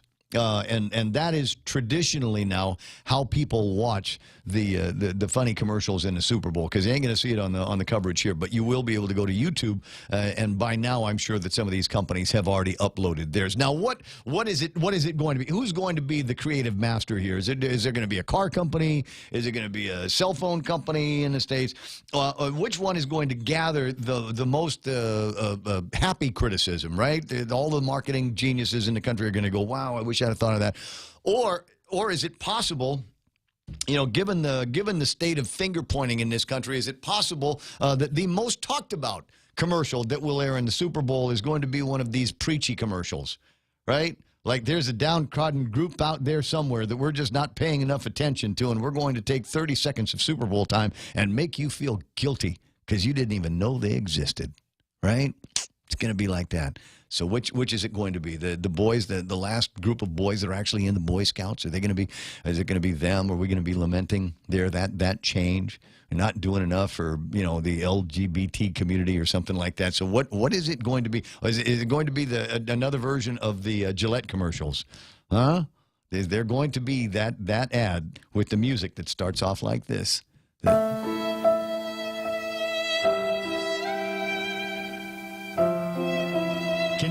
Can you see the puppy shivering in the cold now?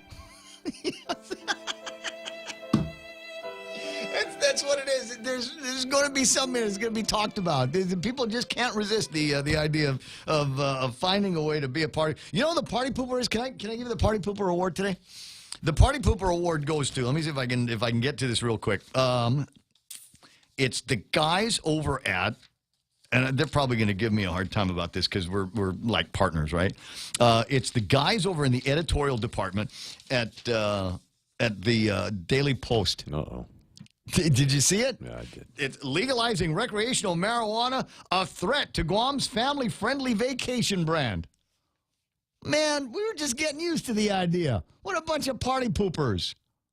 These guys... What? You know what it is? For the people on the editorial department they were the ones that everybody waited until they left the room to spark it up. Right? This is the editorial boards, all the people that the teacher used to put in charge when she left the classroom. She'd go, okay, I'm leaving the class. I'm going to be back in 5 minutes. In the meantime, Mike is in charge, and Mike's got a piece of paper, and if you act out of line, Mike's going to write your name down. I'm going to look at this name, and I'm going to make you bang the erasers against the flagpole all day. These are things that actually happen to me, people. That's why the thought's fresh in my head. That's who populates this editorial board. So we start running around talking about recreational marijuana, and they're like, no. If we can't have fun, nobody's allowed to have fun. It's the Sourpuss editorial board. The Daily Post says it ain't going to happen because it will ruin our family-friendly vacation brand. Now, my friend Romeo over at Guam Blog looked at that, and I don't have it in front of me, but his response to it, and I think it's on Twitter and Facebook at the same time, is, you got to be kidding. You mean the family-friendly Tumon area, which is lots of, we got a bunch of buy-me-drinky bars around here. We got strip joints over there. We've got massage parlors in and out of the place. We got take the kids over to the park, and you can't play on the park stuff because it's either broken or it smells like pee. Right, so we're not going to be able to do that. That family-friendly thing. How about the attractions that we do have that are overpriced for everybody in the world? Maybe that's the family-friendly reputation that we think. Oh, I know. How about we take you over by Boat Basin and the park over there that has constantly got trash? No, not that one. We'll take you to another place, East Agania. We'll take you to the some of the Pala Pala areas over on East Agania. We've got a nice concrete facility over here. Looks okay most of the time. Got another one juts out next to the statue of the mother, and that one's clean most of the time. But that area in between, it's a dump, and nobody does anything about it. That family-friendly Guam, that's the reputation that we're worried about trampling on by asking people to come out here and take an edge off their life and have some Maui Wowie and some road of gold. Right? That's the family-friendly thing that we're all worried about losing here. Forest meet the trees. And so I agree with that. So, if we're handing out awards today and badges for the party pooper, it's going to be these guys around here. Now, I don't, as a rule, step into somebody else's playground here. And Bob Klitsky and now Daryl Taggarty doing Tall Tales, and they like to have the press the meat thing where they take the editorials from the PDN and the editorials from the Daily Post and clash them together. And I don't think the PDN's got an editorial today. They've been doing guest editorials from USA Today or one of the other trashy rags recently. So I don't know that they've got one that would say the same thing or different. But I think in this case, I'm tending, I think, to disagree with the conversation that they're having. Just on those grounds themselves. Hey, I don't disagree with the whole idea of it, and I think there is the possibility that you might get a majority of people over at the legislature. We don't need a big majority to send a bill to Lulian Guerrero, and you heard her on Friday morning, unless it's in violation of any other laws, notwithstanding stateside federal laws on Schedule 1, she'd sign it. There you go.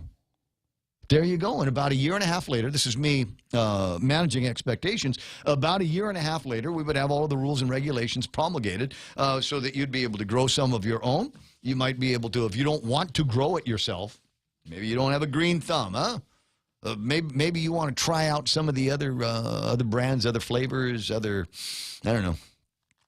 strains that they're going to be coming up with. Maybe just go buy it from the dispensary that is going to be, and if you want to, I suppose you could say, well, we're just going to tarnish our family-friendly image, so we don't want any of these stores, we don't want any of these head shops down in the Tumon area. We're okay with the strip joints and the buy-me-drinky bars and the massage parlors, but no head shops. We draw the line there. Can you imagine? Just how silly that sounds. 9:27 in the morning, and my producer says I has to take a break because we are getting ready to step on the actual coverage of the Super Bowl. So, okay, here's the break. iConnect time is 9:27. Swing by the nearest iConnect, learn about the great plans they've got for 2019. Find out who they're rooting for in the Super Bowl. 888-8888, push to talk, mobile and internet at iConnect. Security Title is honored to sponsor Ray Gibson on The Point. In 2019, we resolved to continue our mission of protecting and ensuring the land and homes of our beautiful island. Additionally, we resolved to maintain our vital connection to our families and our community. Protehi Itanotmo, protect your land. When it comes to your family land, remember to call the professionals at Security Title, just like you call Ray Gibson in the morning. When your family needs medical care, how often do you find the need to visit multiple clinics? When a child has a serious ailment, do you find yourself meeting a medical provider only to learn you must go somewhere else for testing? At the FHP Health Center, you can find multiple specialties and testing services under one roof. And if your family needs urgent care, FHP is there for you with convenient weekday, evening, and weekend hours. Voted the island's best clinic and Pika's best 2 years in a row. FHP, our island, your clinic. Learn more at fhpguam.com. At Guam Regional Medical City, it is our mission to become the island's premier choice for specialty care, like cardiology, pulmonology, neurosciences, orthopedics, oncology services, and more. We aim to protect our island from heart attacks, strokes, cancer, and diabetic complications. But should you suffer from such diseases, we're ready with world-class options, both inpatient and outpatient. For more information, visit us at grmc.gu. Yo, Jay, you sure you want to be washing your car right now, man? Not now, Kev. I'm watching Betsy, and she has to be spotless, bro. Clouds are coming in fast. It looks fine to me. Look again. It looks fine, Kevin. It looks fine. You know what makes more sense than Guam's weather? Using your Bank of Guam credit card at any Shell station to save 6% on gas purchases. Call, click, or visit for more details. Make more sense. Bank of Guam, the People's Bank. Member FDIC. Terms and conditions apply. We now interrupt the Ray Gibson program to bring you live coverage of the Super Bowl from Los Angeles, California, and the flagship radio station for the L.A. Rams, ESPN Radio. I'll be back with you tomorrow morning at, 6 o'clock? In the meantime, ladies and gentlemen, the Patriots and the Rams, it's time for the Super Bowl. On the point. Final thoughts coming. Let's go down to the field and bring in DeMarco Fall. You know how special this is. Group of men going out to challenge for sport's biggest prize, the Lombardi Trophy, but they're just like kids looking up in the stands for their family, waving. They're all crying. They're happy to be here. Then they dried their eyes. There's no more tears. It's time to get the fight started. Let's get this thing going. It's been a long time coming.